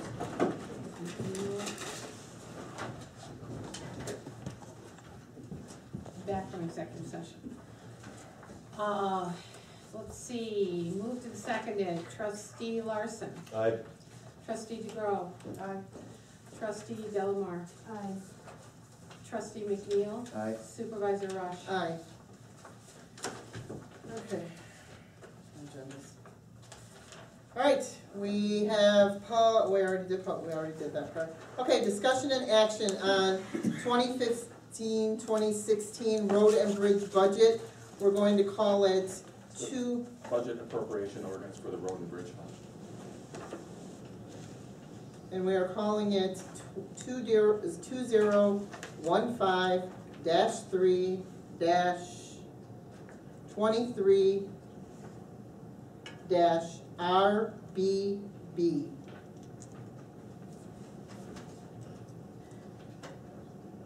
Can I get a motion to approve the appropriation 2015-3-23-RBB? So moved. Do I get a second? Second. Any discussion? Hearing none. Clerk Kirby, please call the roll. So trustee McNeil, Aye. trustee Larson, Aye. trustee DeGrove, Aye. trustee Delamar, Aye, and Sup- outstanding job, Bob, with the budget. Thank you. supervisor Rush. Aye. And once again, I echo trustee Delamar's words as well. Bob does it.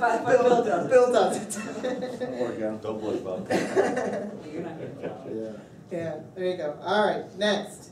Discussion and action on 2015-16 permanent hard road budget appropriation 2015-3-23-PHRB. Can I get a motion to approve? I so moved. Can I get a second? Second. Is there any discussion? Can the motion reflect the adjustment of $20,000 Yes, it to can. account? Yes. So the motion, if it could be amended to account for 5-50-517, to be budgeted in the amount of $90,000. Kathy, can you, Amended. yes, Lisa?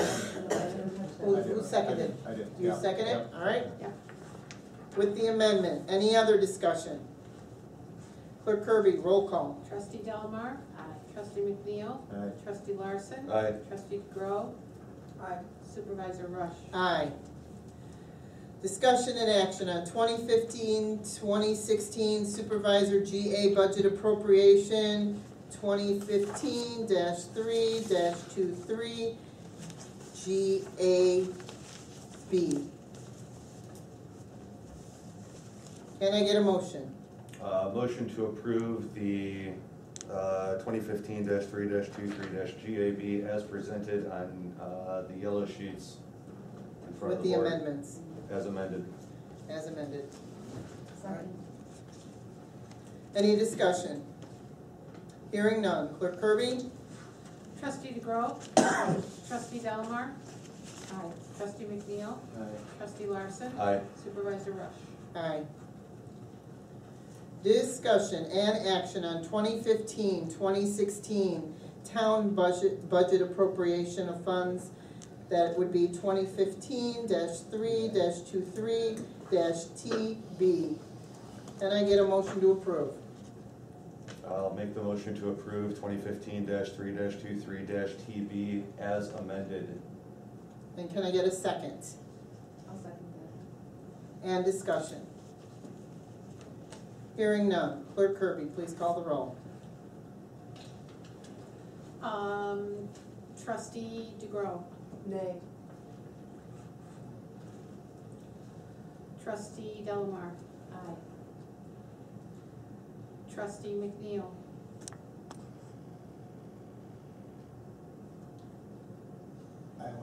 I'm gonna say aye, but I wanna make a little comment on my aye. I applaud the board for, excuse me, working as hard as they did on this budget. We did a lot of hard work.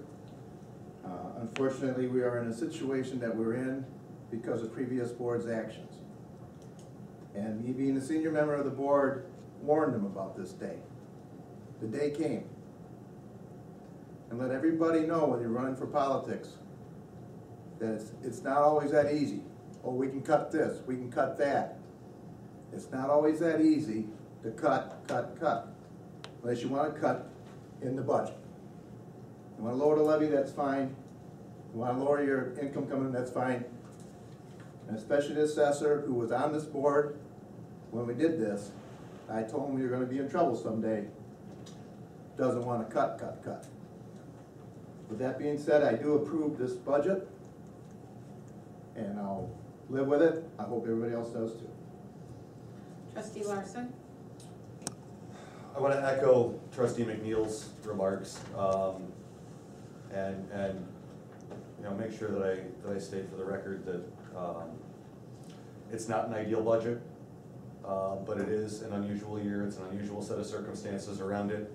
And with that in mind, for this year, I will go ahead and cast a vote of aye. Amy, I know I'm out of sequence, but may I add a comment? But for the pleasure of the supervisor? Thank you. Yes, you may. All right. I would also echo both of my trustee friends here, and as well as I would like to request from Assessor Ditton, hopefully he'll read these minutes, that he starts working now toward next year's budget so that he's fully prepared with the cuts that are gonna have to come. We can't sustain this kind of spending. We all know we can't sustain this kind of spending. So while we wanna support his office and we understand that there are needs that have to be fulfilled, which is what we're doing right now, we can't sustain that. That is not a long-term thing. So the thought process should be starting today when we pass this budget, to start looking at the budget for next year, to figure out how we're not going to be in the same predicament a year from now, having the same discussion a year from now.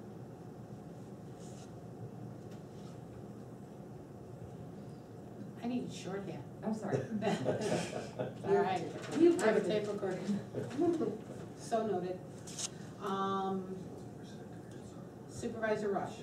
Nay, for the very reasons that my trustees, their comments, I cannot vote consciously and go to sleep every night voting for a budget that is bringing us in the hole.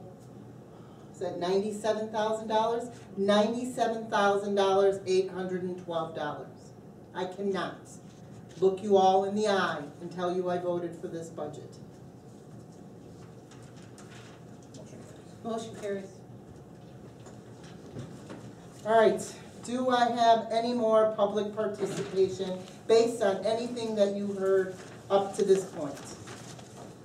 Mr. Williams. I just wanted to compliment you because since the inception, you guys inherited a difficult situation. So I think you've done the best you can, and I applaud your comments, because I think it's heartfelt, and next year will be another year, but I agree we cannot sustain this type of spending, and thank you for your honesty, and thank you. I'd like to speak as a member of the public, please. Please state your name for the record. We do not know you. My name is Jeannie Kirby. Is she a resident? My address You're a resident of the area. West Dickerson Drive. Yeah, you know, as a clerk, I don't often get to speak, though they have a hard time with me sometimes. But I'd like to say that these trustees have required a lot of documentation from the supervisor. They have asked for monthly reports, recognition of phone calls, how much time, how many people. All of that has been requested by this board, and Supervisor Rush has complied with all the requests to make them accountable. And what that has done, because it was not an easy start for this board, but what that has done is has grown respect for each of our positions and what we hold, but more importantly, to understand the workings of the township office without being here, because all the trustees do not work this 24/7, but they know what goes on, they know the problems that come through the door, and they have asked from all members, from all elected officials, to be that accountable to them as well. And I know that they would say Bob Kula has done a tremendous job making sure they knew what he was thinking and how he's been cutting the budget. I did give them as well annual reports that give extensive information on what my office does. And I applaud the board for their efforts, though it was not always easy. But what it has done is has caused us to have a better understanding of the township and have a united commitment to serving this community, and that has been a wonderful thing to see.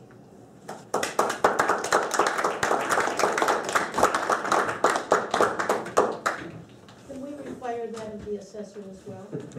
I'm sorry? Can we require him to keep an accounting of his activities? We can only ask. We can Yeah, ask. we request. We ask, we request. Requested, and you feel free to request as well. And did he, does he? He fills out monthly reports, maybe not as close as reports as Supervisor Rush and Clerk Kirby does, and as well as the trustees. He does give out monthly reports on what's going on in his office, but The extensive, no. How many phone calls, this and that. And those are all public record, isn't that right, Jean? Yes. They're in the minutes, so if you ever wanna see. We what do it put them on provides, our website. That's We do for put them you to look at as well. Okay. Is there any other public participation? Yes, ma'am, and your name? I'm Margaret Busich. I live at 89 Haynes Drive in Haynesville. This is my first meeting.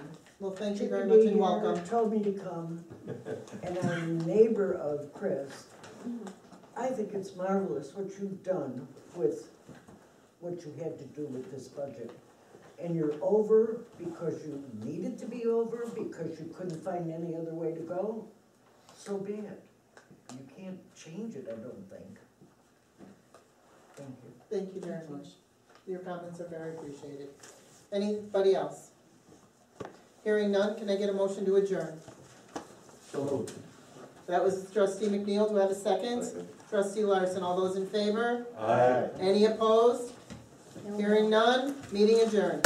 Thank you all.